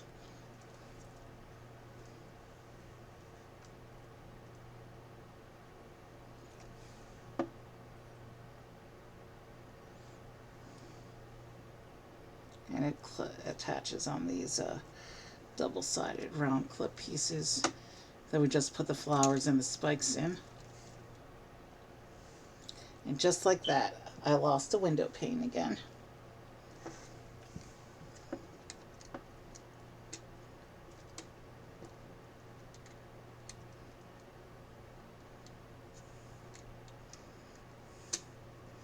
This one window is even less cooperative than the others. Like, it's not staying at all.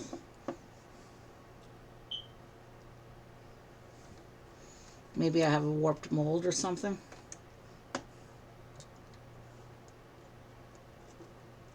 Or maybe I'm just not lining it up correctly. Though I have it flush.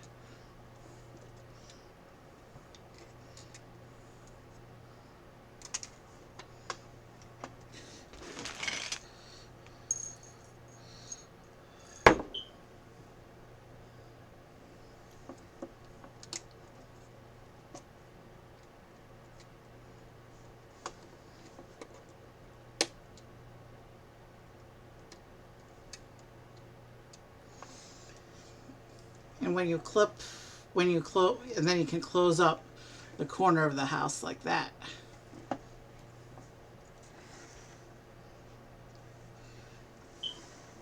So we have 3/4 of the body of the house now. And we have a Shibu sitting on top of the house, watching the grounds, waiting for invaders.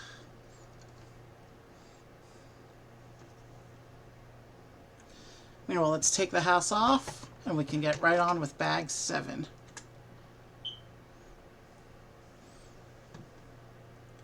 Actually, that's obscuring the instructions. Let me set the house over here. So bag 7, we're going to start building out the other back corner of the house. So that whole Technic device we set up was for Shibu revealing the key. Key to what? Well, we haven't seen what the key goes to yet.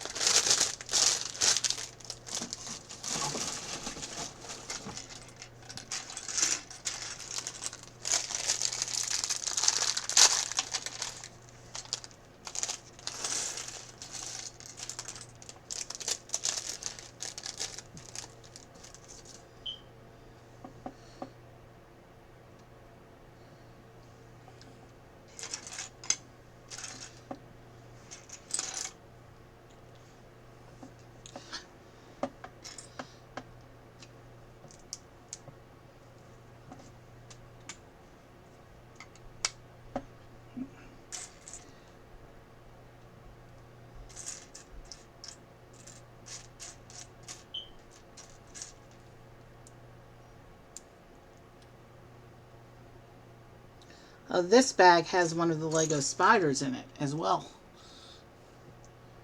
So now it really is a haunted house.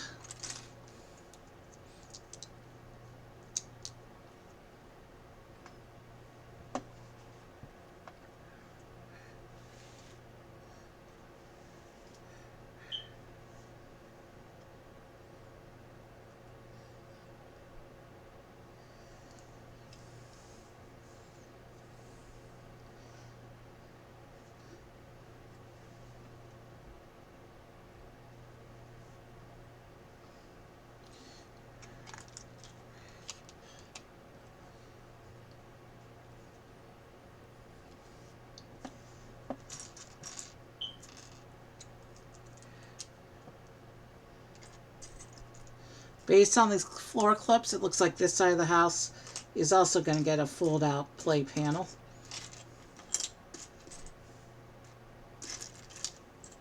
In the next bag, of course.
Okay, I think that one goes there.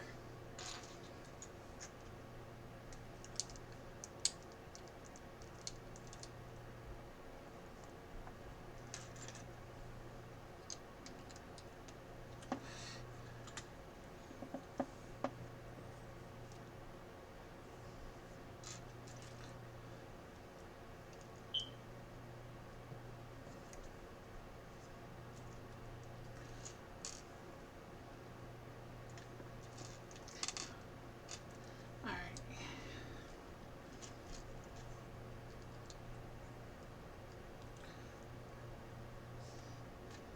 So it looks like the spider actually gets attached to the model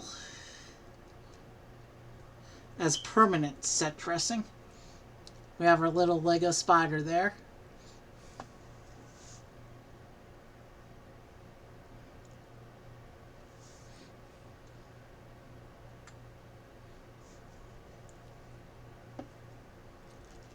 So it looks like this is the other fireplace section, the other half of the fireplace. Of course, the way it opens up, they won't actually be next to each other.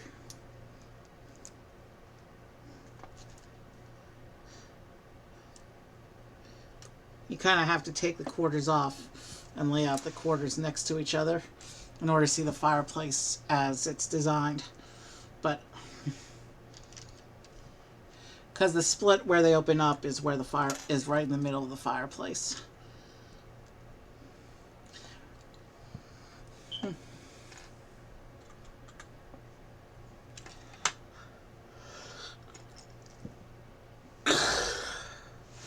Excuse me.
Okay, that's in.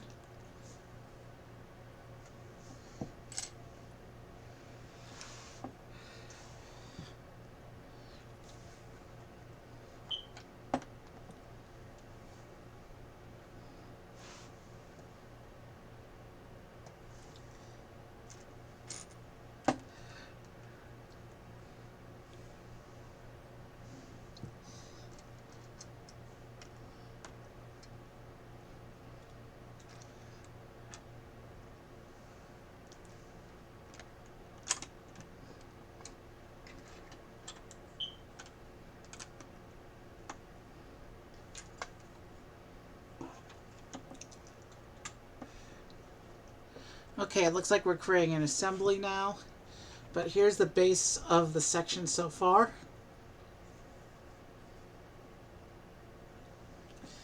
Little spider still waiting to haunt.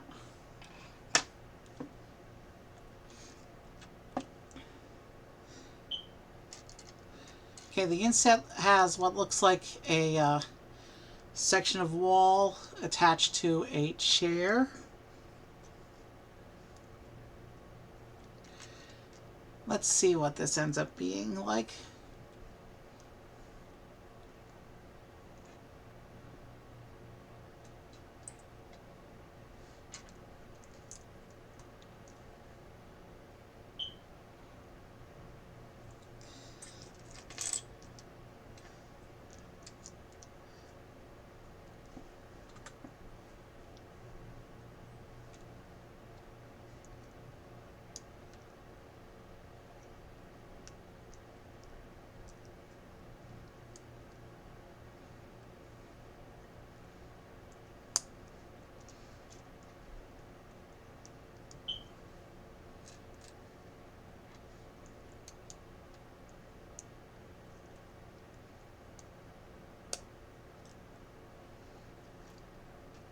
Okay, we've just hit the 2 hour mark of stream, but we're going through this pretty fast.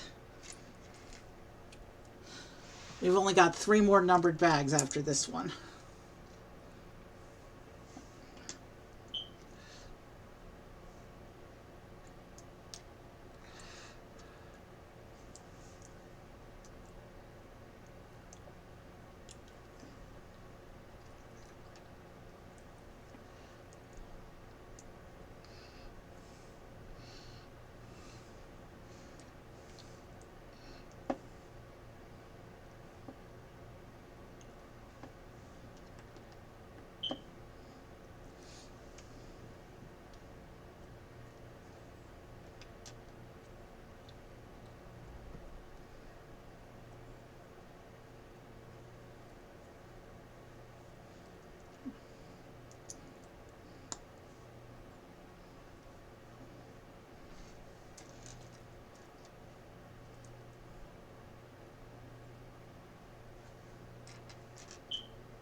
Okay.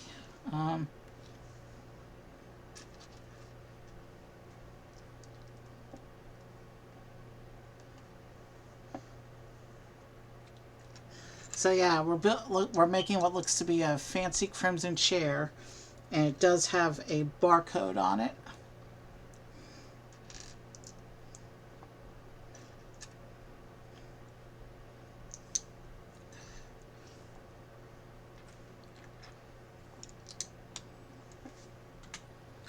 Before we get into the technic build behind it, let's see what this barcode does.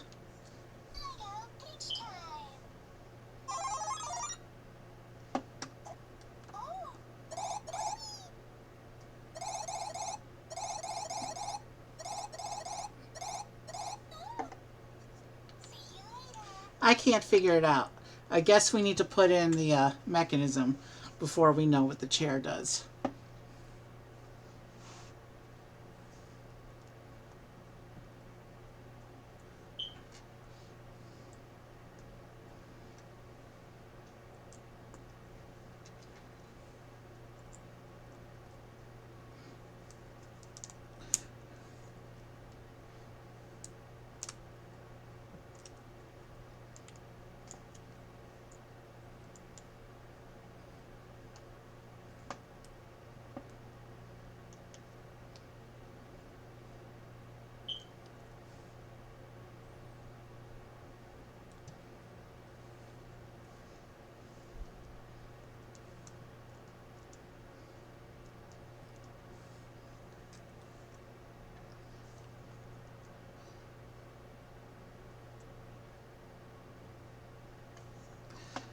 Okay, so this Technic section attaches to the back of the chair.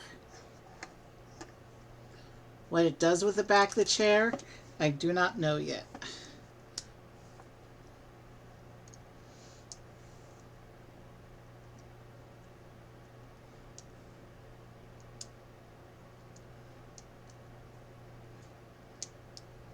Part of the chair just fell out. Let me fix it.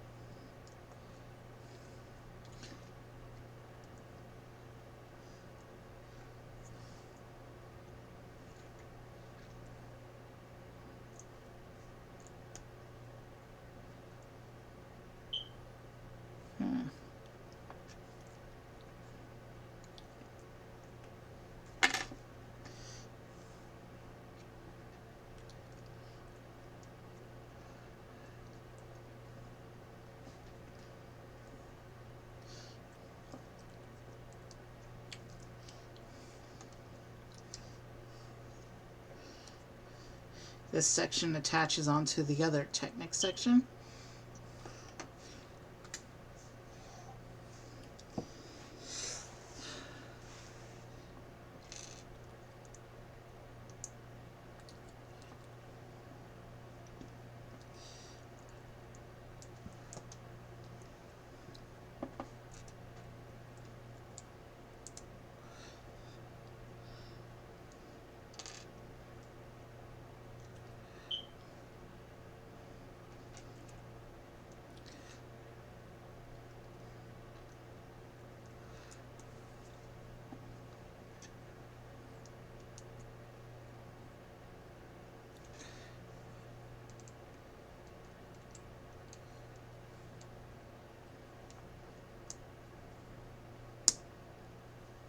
Okay. So it looks like we're creating a regular piece of wall for the mechanism to attach to.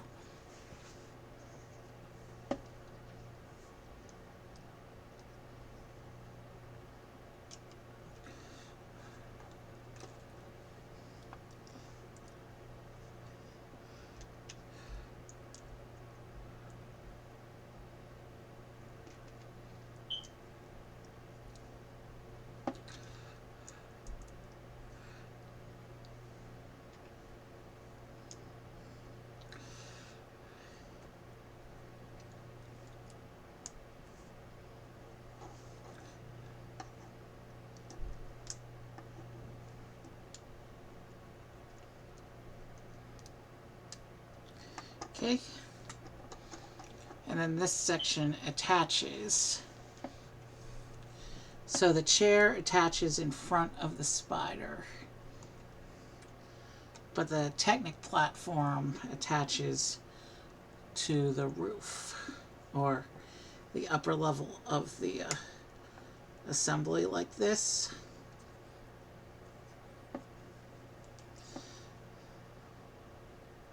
Okay, so I see what it does. I'm not going to play with it too much now because we haven't secured the wall section yet. But if you push down on the Technic, it causes the chair to go float in the air.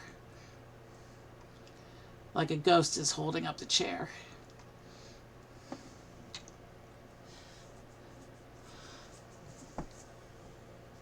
Now it looks like we have a couple candlesticks to finish off this section. This bag, I mean. We got a long way to go before the section itself is done.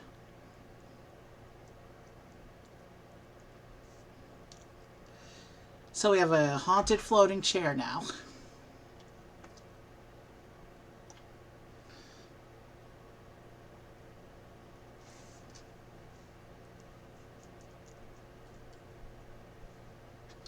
And two little candlesticks on either side of the chair.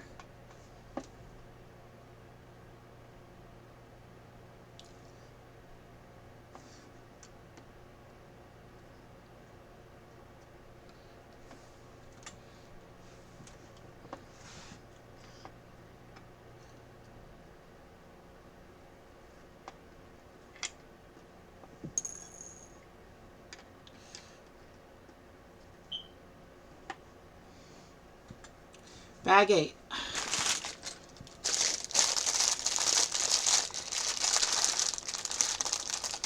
We're still waiting on 2 of our characters for this set.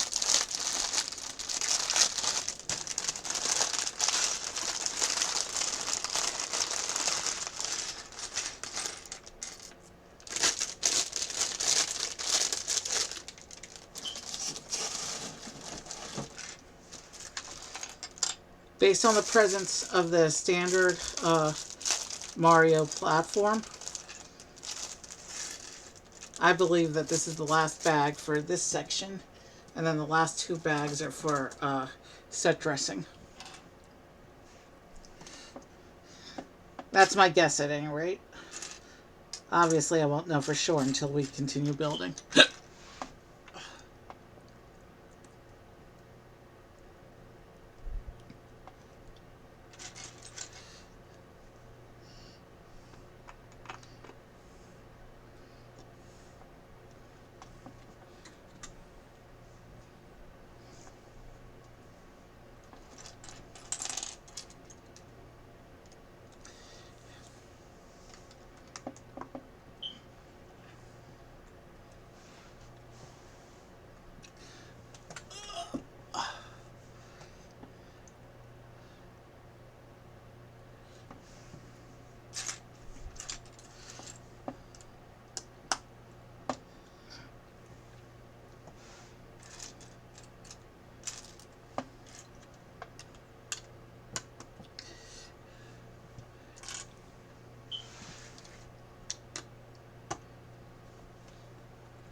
So we're creating another double layered window.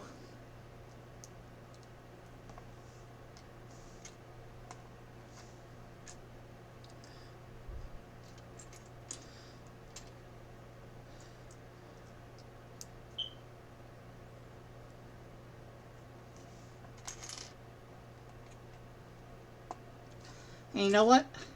Since I know what's coming, I'm going to go ahead and preemptively put the spike on this one.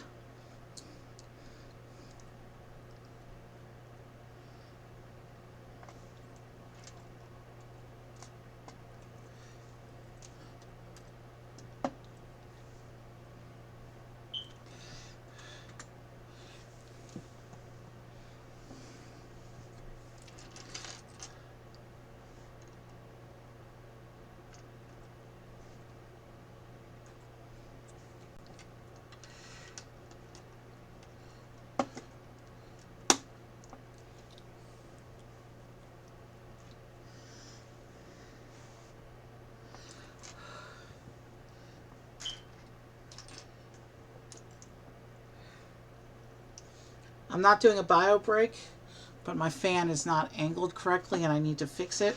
So when we finish this bag, I'm going to do a stretching break. Not quite as long as a bio break, of course. But I don't like leaving loose pieces on the table when I get up, so that's why I always time my breaks to be between bags.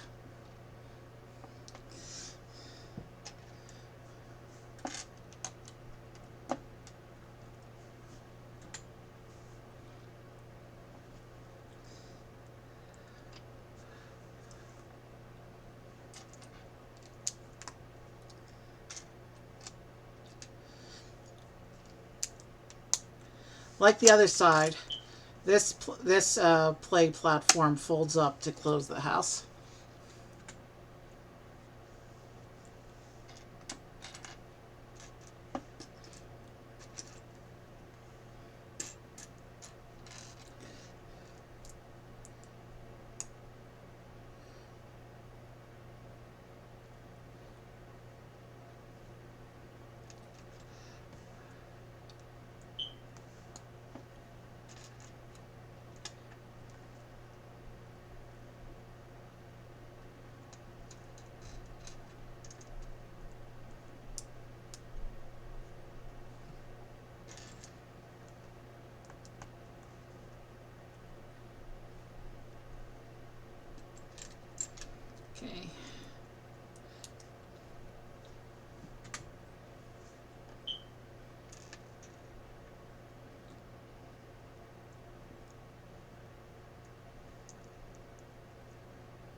goes there.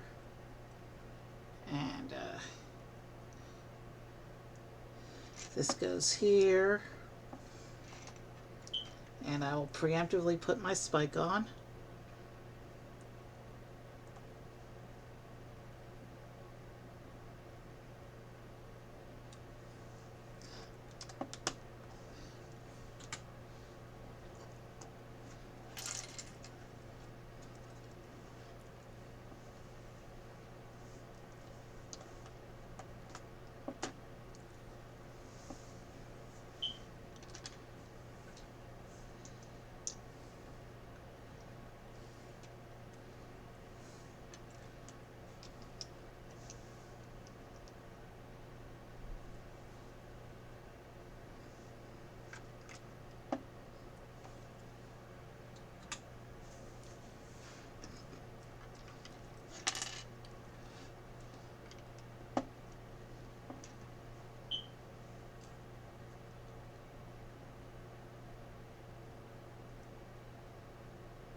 Okay, that one goes there.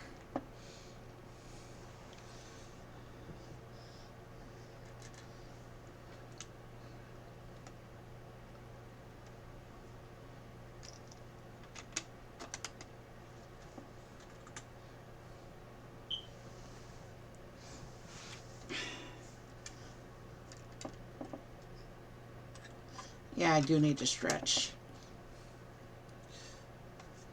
We did the spikes.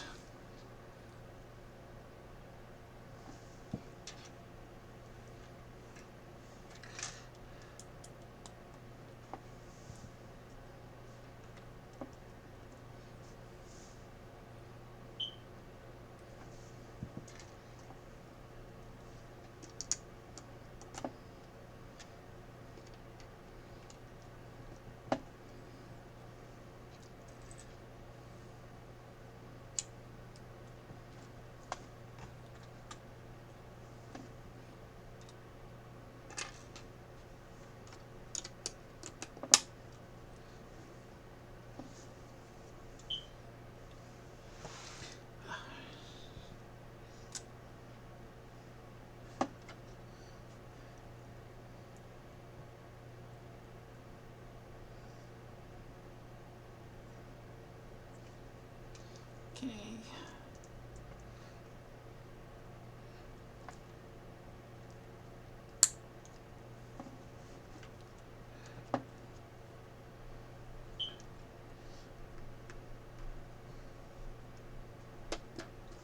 That goes there.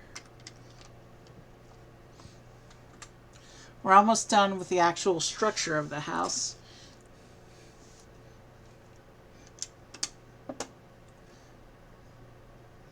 I mean, we still got a while to go before the set is done.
Yeah, it looks like we're putting the roof on this back quarter now.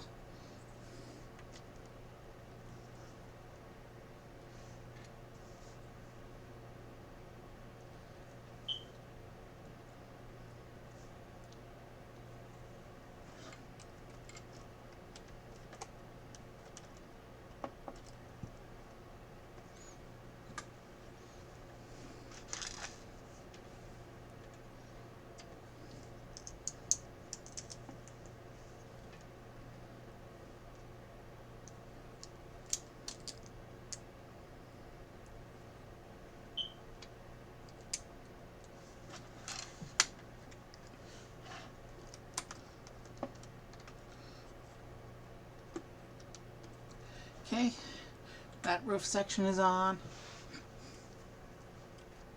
We have another one of these little sections.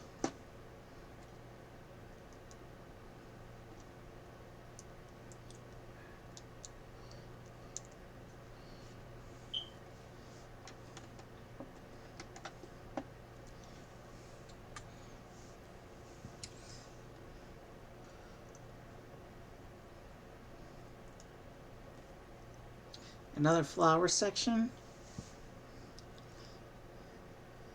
So there's a little gap in the bottom of the house through which you can see the spider from the outside. And then from the inside, the spider is revealed when you lift the chair. But while the chair is sitting on the ground, the spider's hiding behind it.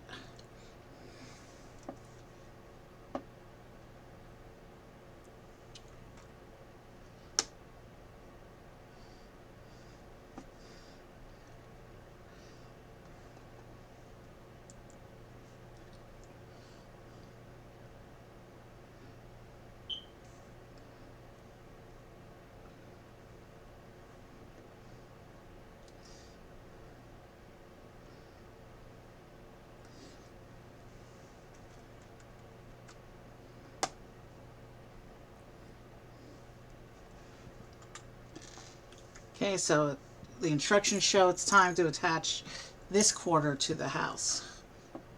So let me very carefully pull the rest of my house back onto stage.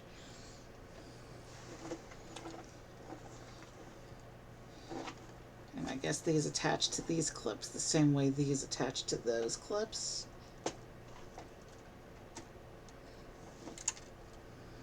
And there goes that window piece flying again.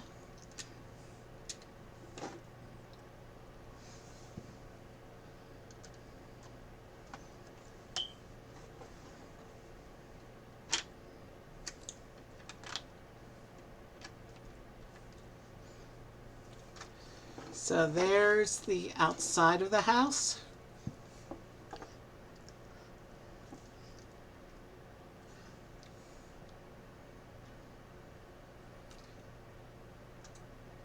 There's the outside of the house. And then if we carefully turn it around and knock out the window piece again, there's the inside of the house. You can see here the flying chair.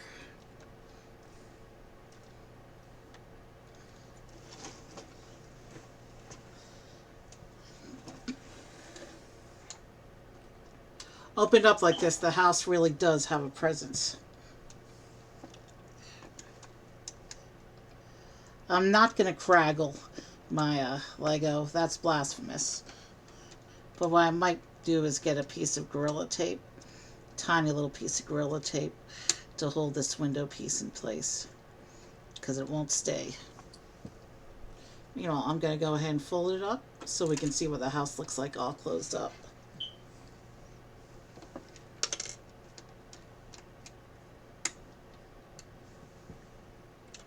And this candle also likes to fall out, apparently, because that's the second time the candle fell out. Alright, so to close it up,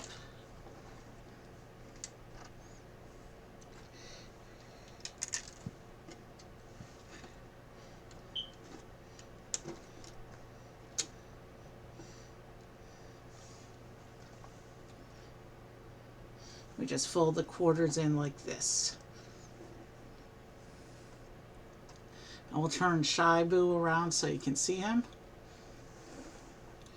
I'll bring it close behind the characters. So I guess bags 9 and 10 are the remaining 2 characters and some set dressing.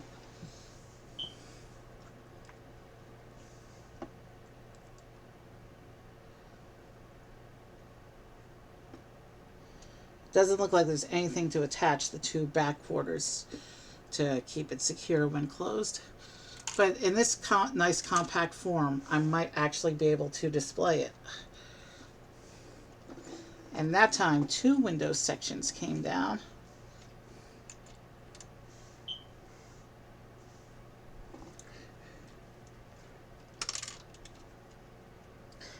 find a third. No, this time that wasn't the window section. That was the other candle. Not the one that's been falling out, the other one.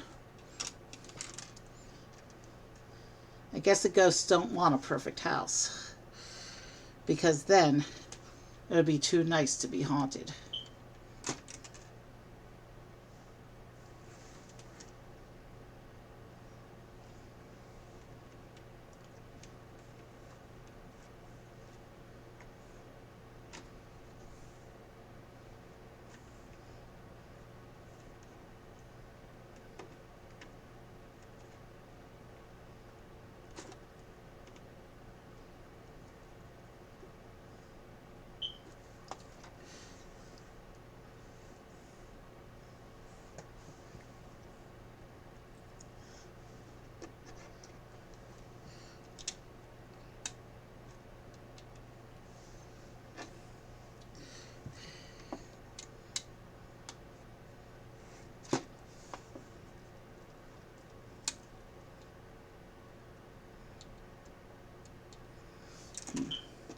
Like this one window won't stay at all.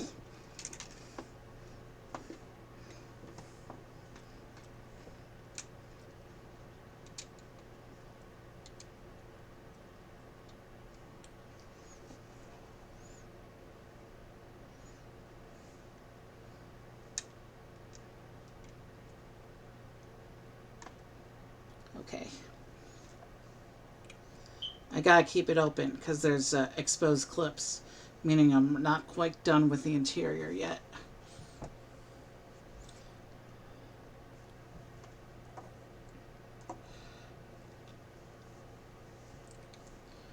Okay, let me go fix the fan, and then we'll go ahead and bring in bag 9.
Alright, let's get on with bag 9.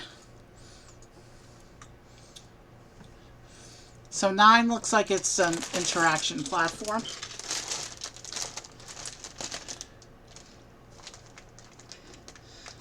And you know what I'm going to do? I'm going to close up the house so it doesn't take as much space on this desk. I'm going to close up the house till we're ready to put stuff inside it.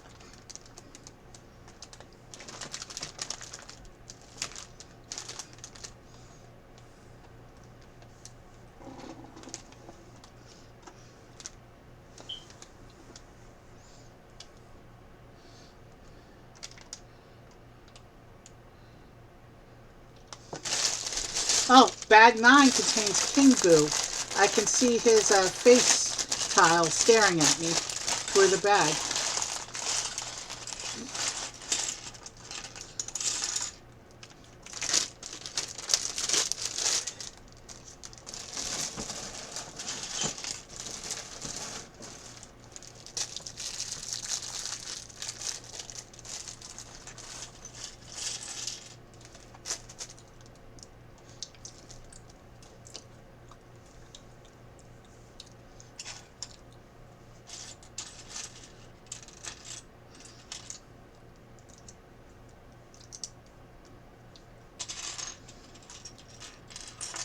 So I think we're building the boss platform right now.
Okay. I can also see some cups in this parts pile. So yeah, it looks like we're doing the boss platform and some set dressing here.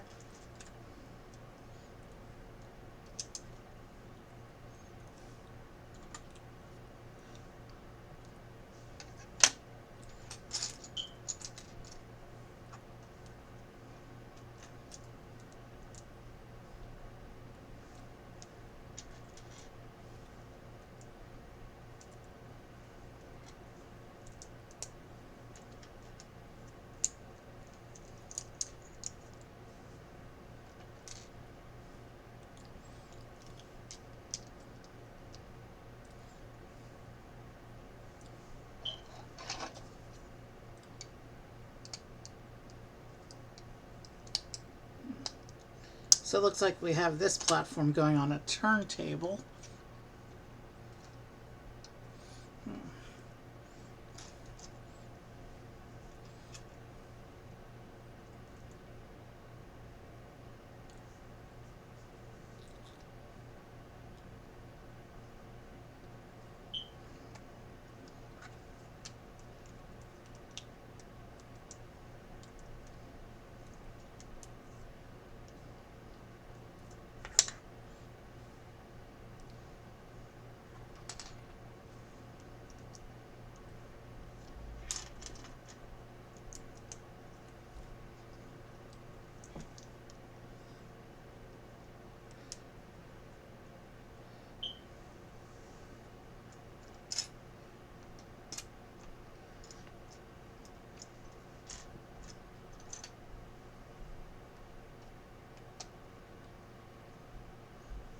Where's that other piece?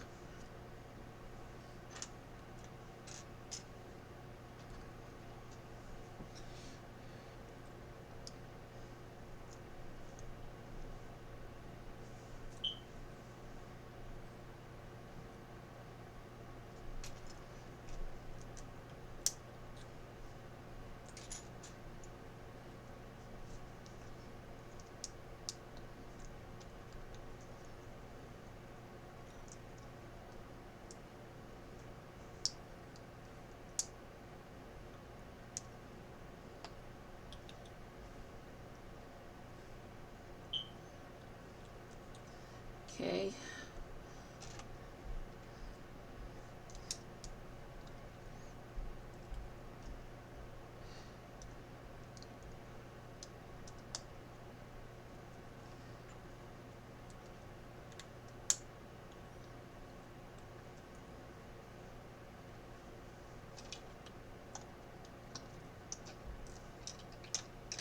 Okay, so as you turn this platform here, it causes this other bit to go to swing side to side. Is this how you fight Boo? Maybe.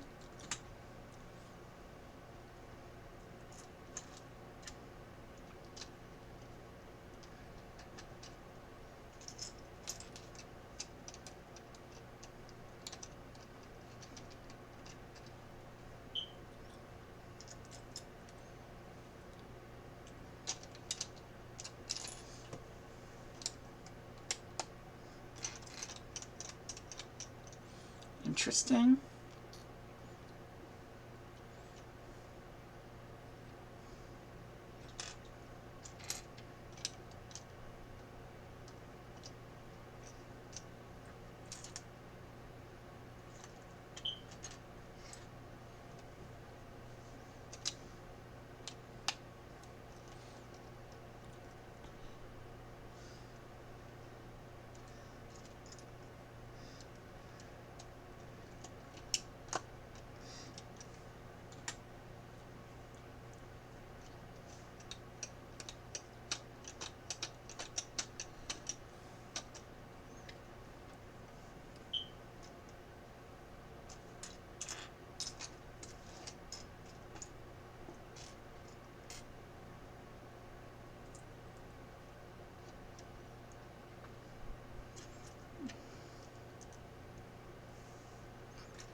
Okay, so we're basically making a yeah. So it looks like there's going to be some action here on this platform.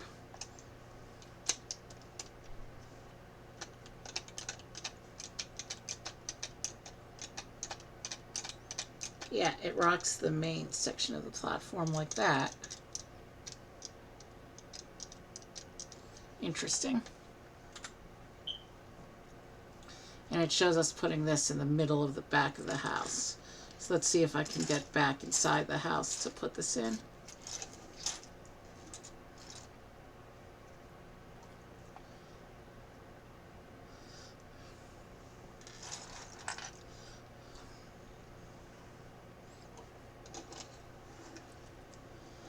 But yeah, here's the platform.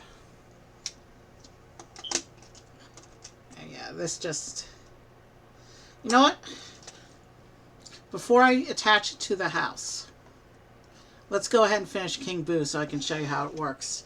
Because I don't think I want to turn the house anymore, given the broken window. But we do want to have the house open because it looks like we're doing some set dressing for the inside of the house.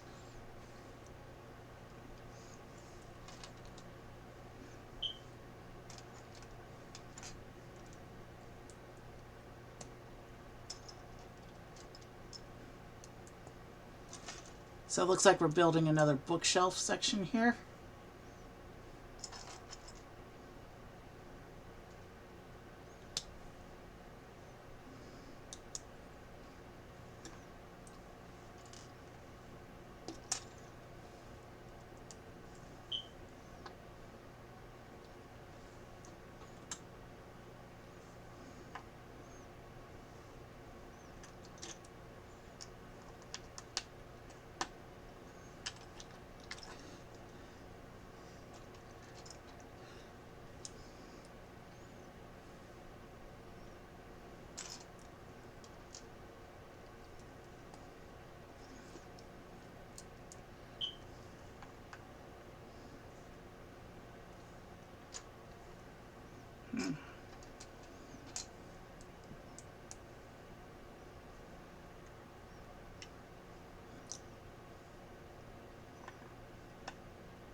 Okay, so here's a section of bookshelf that goes in front of the bookshelf we put in before to hide the secret key. No, actually, it's not in the key room. This piece of bookshelf goes... This one really is just set decoration. The set dressing goes here in the side room, just inside. And it looks like we have another little bit of set dressing for the other side.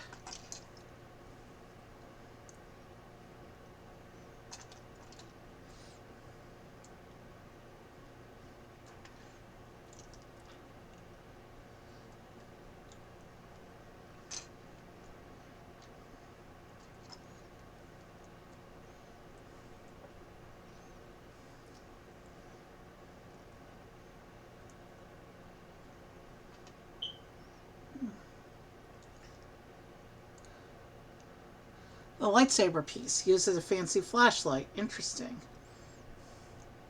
So here's the little flashlight. And also two little cups.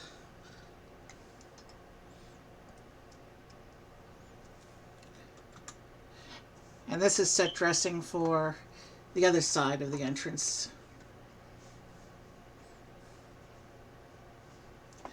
And that's supposed to be centered, so I have to restore that. But here's what the props table looks like.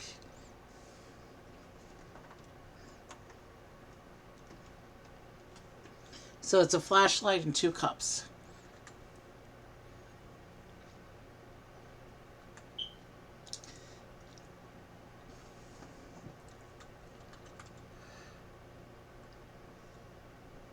You know, let me go ahead and fold this up until we've done the King Boo interaction.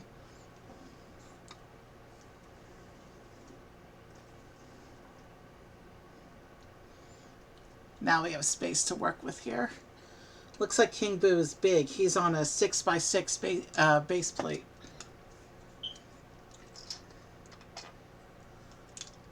Which makes him physically one of the bigger enemy characters in the series.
Okay, so now we get to put his big face tile on.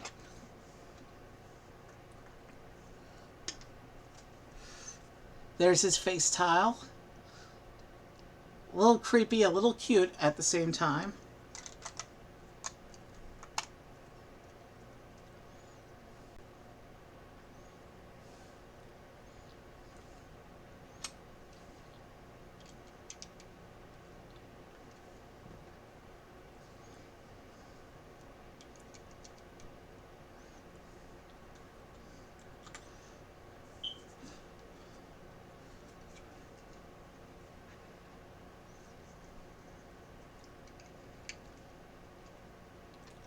He also has one of these clear bricks for making it look like he's floating.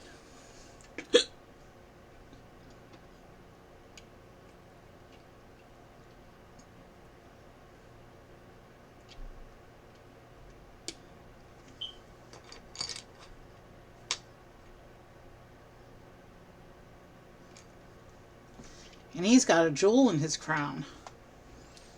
There's our Boo, King Boo.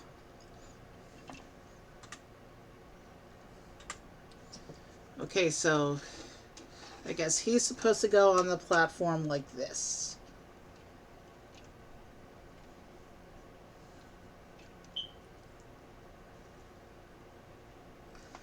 And Luigi will come along to fight him.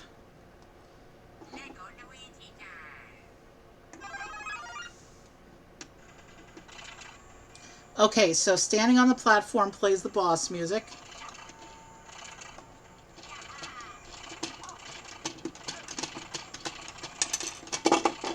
And eventually you hit him hard enough to knock him over and can jump on him for the coins.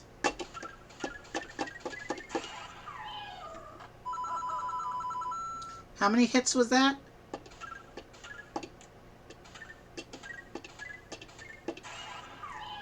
7. So he's a 7-hit boss.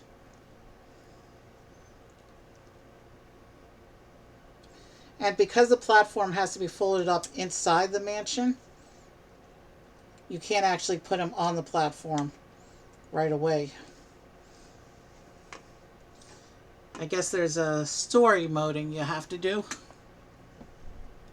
Let's clear the spare bits and get on with bag 10 and see if we can figure out the story of this mansion.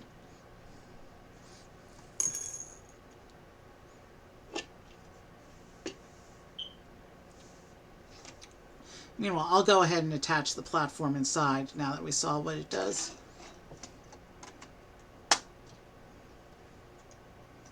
So that folds up here, and then the rest of the mansion closes around it.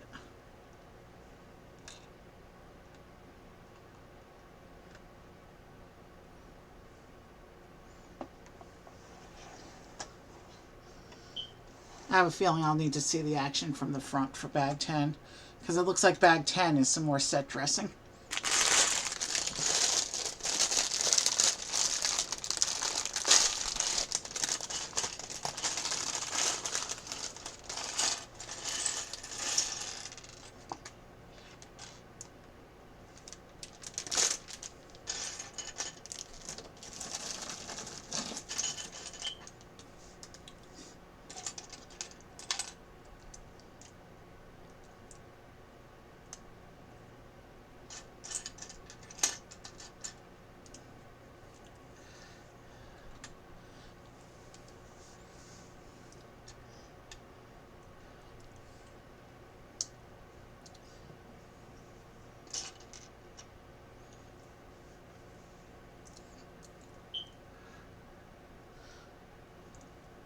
We're in the final bag now.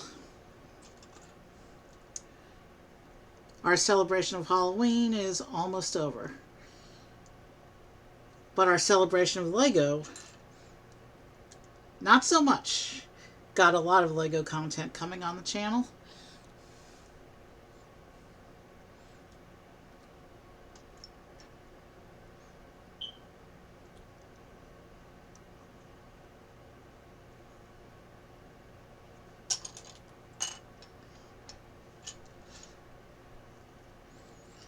So it looks like this piece of scenery is going to be a bit of a spiky fence for the front of the house.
So it looks like this is going to be a simple tree design.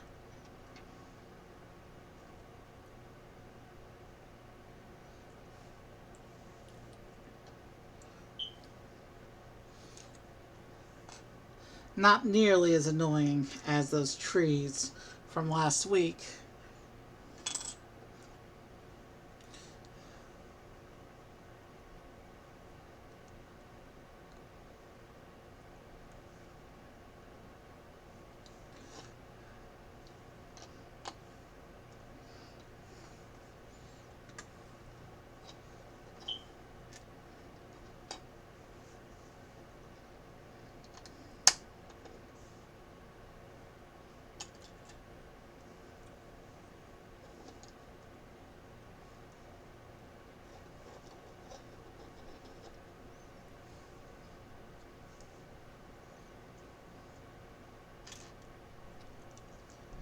Okay, that's cool.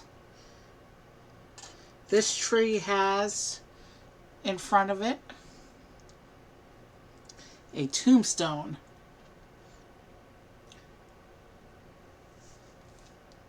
I wonder who's buried there.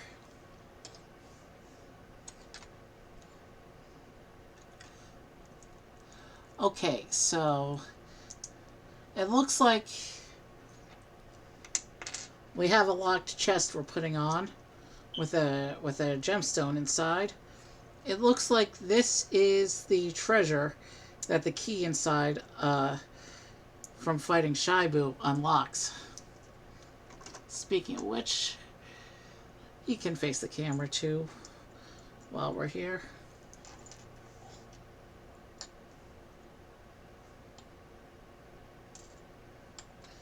I don't know why it wants to flip itself upside down.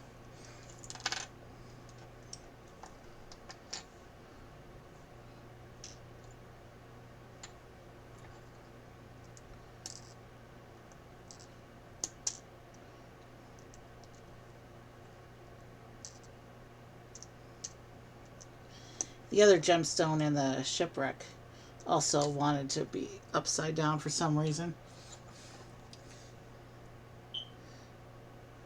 So whoever's tomb this is has a lost treasure.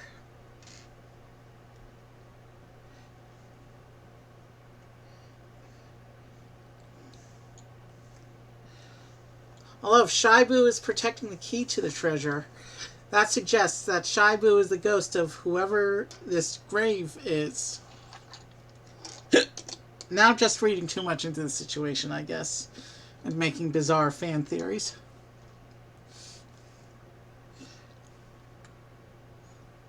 Okay, now it looks like we're going to build a baby Yoshi and a little section of terrain for him to stand on. So it's nice to see, as haunted as this house is, there's one friendly lurking out.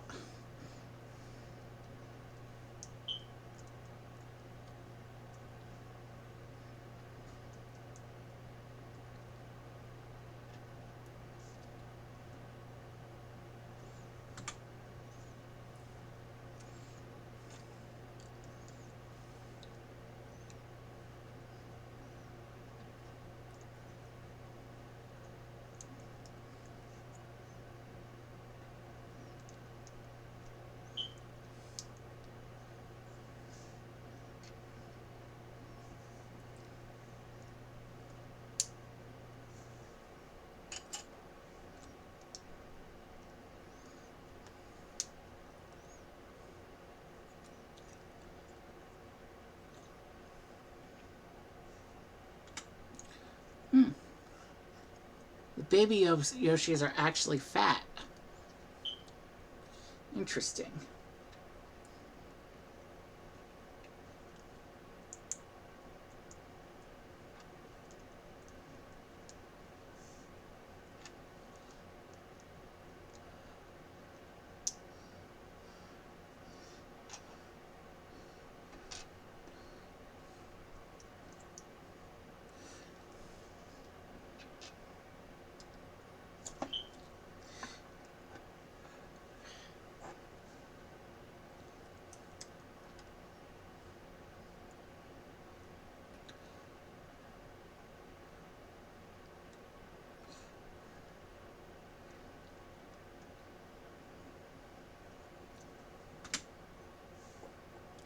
So here's our baby Yoshi.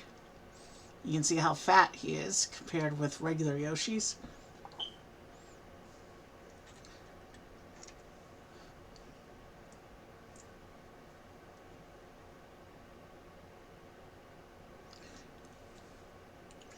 And he also gets a platform.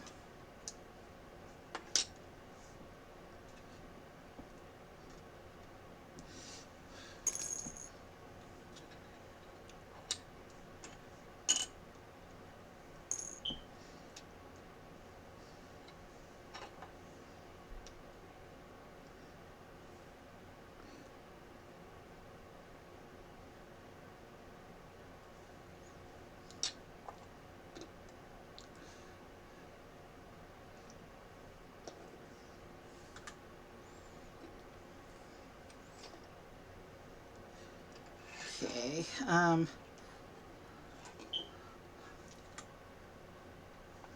then it shows how to arrange these into a platform for the outside, it looks like.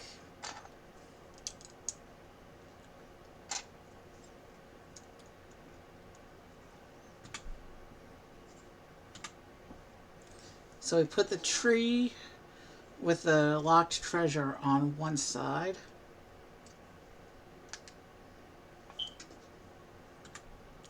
Baby Yoshi on the other side. And then a platform in the front for dry bones to guard.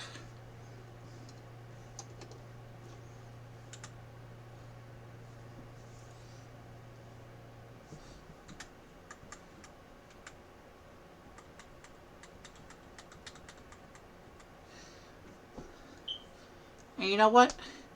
Given how big this thing is, I don't think I want to. We looked at the different interactions. Well, let's just see if I can. So,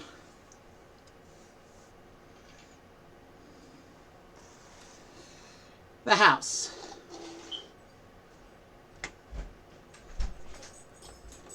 Dry Bones will take his guard's spot. So we'll have Peach approach the house. Peach will fight Dry Bones. Peach will come to Yoshi and gain the friend coins. And then Peach will approach the front of the house and open up the house.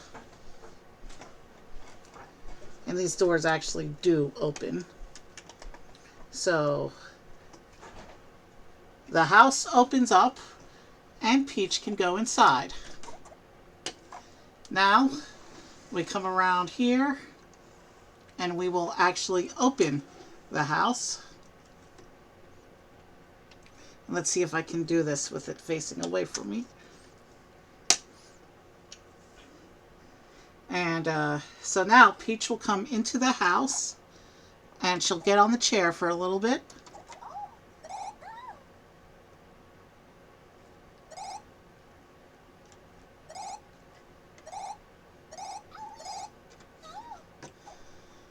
And she'll come over here, jump across the roof to this side of the roof, and will attempt to fight Shy Boo.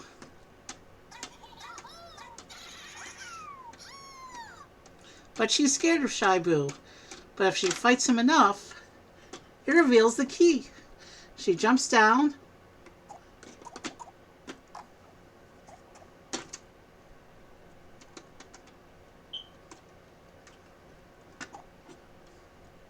She jumps down and collects the key, which allows her to come back to the grave over here, back here, and reveal the treasure, and which gives her a lot of coins. This makes King Boo angry, and he materializes in the middle of the house. So Peach has to go fight him.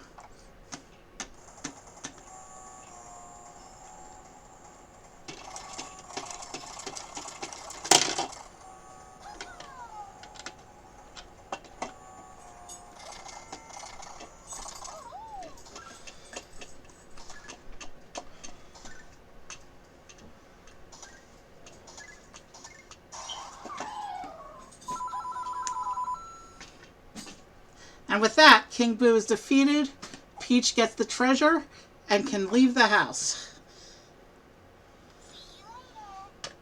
Meanwhile, since the build is complete, let's go ahead and create our exit scenario and find an exit raid.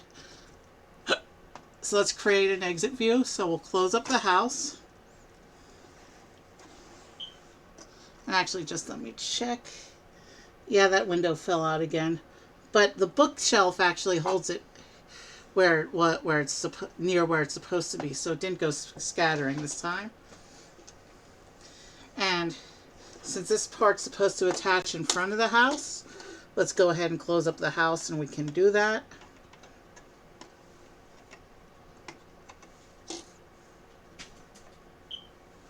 So the doors are closed.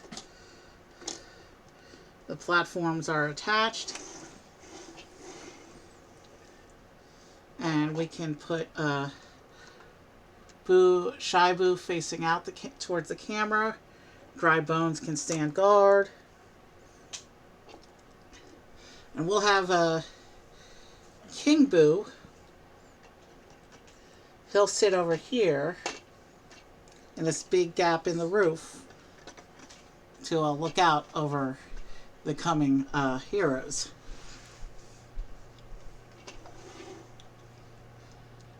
So now all 4 of the characters from the set are in view. And we'll just line up these 3 in their beautiful Halloween costumes next to the scenario. And we will look for someone to raid.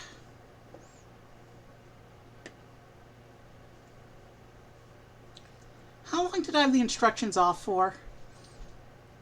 Oh. Did I have them off for the entire break since the fan break? Oh well, I guess you saw the build unobstructed if I had the instructions off. So there. Now you can see everybody who was involved in today's stream. And let's go find someone to raid. Lots of people online tonight.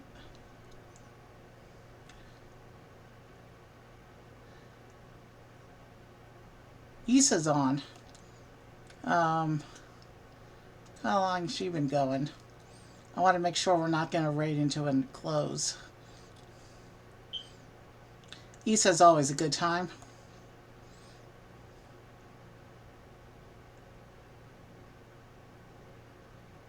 Let's just see.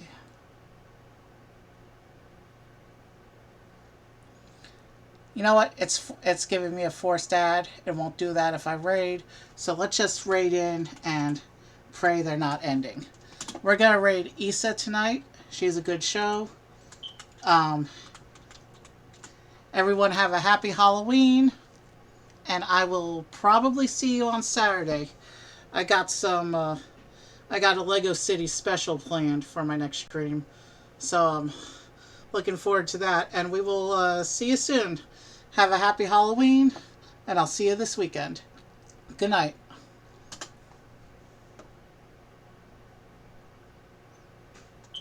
Happy Halloween.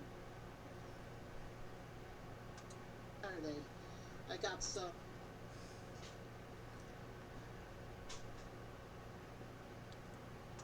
To that, and we will see you soon. Have a happy Halloween, and I'll see you this weekend. Good night.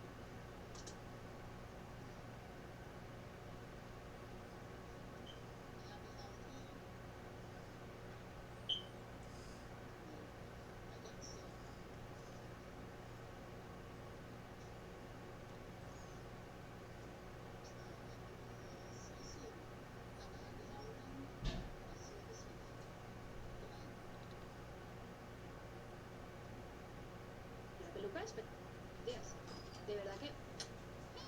Oh, oh, oh, Uncle Eve. Hello. I hope you had an amazing stream.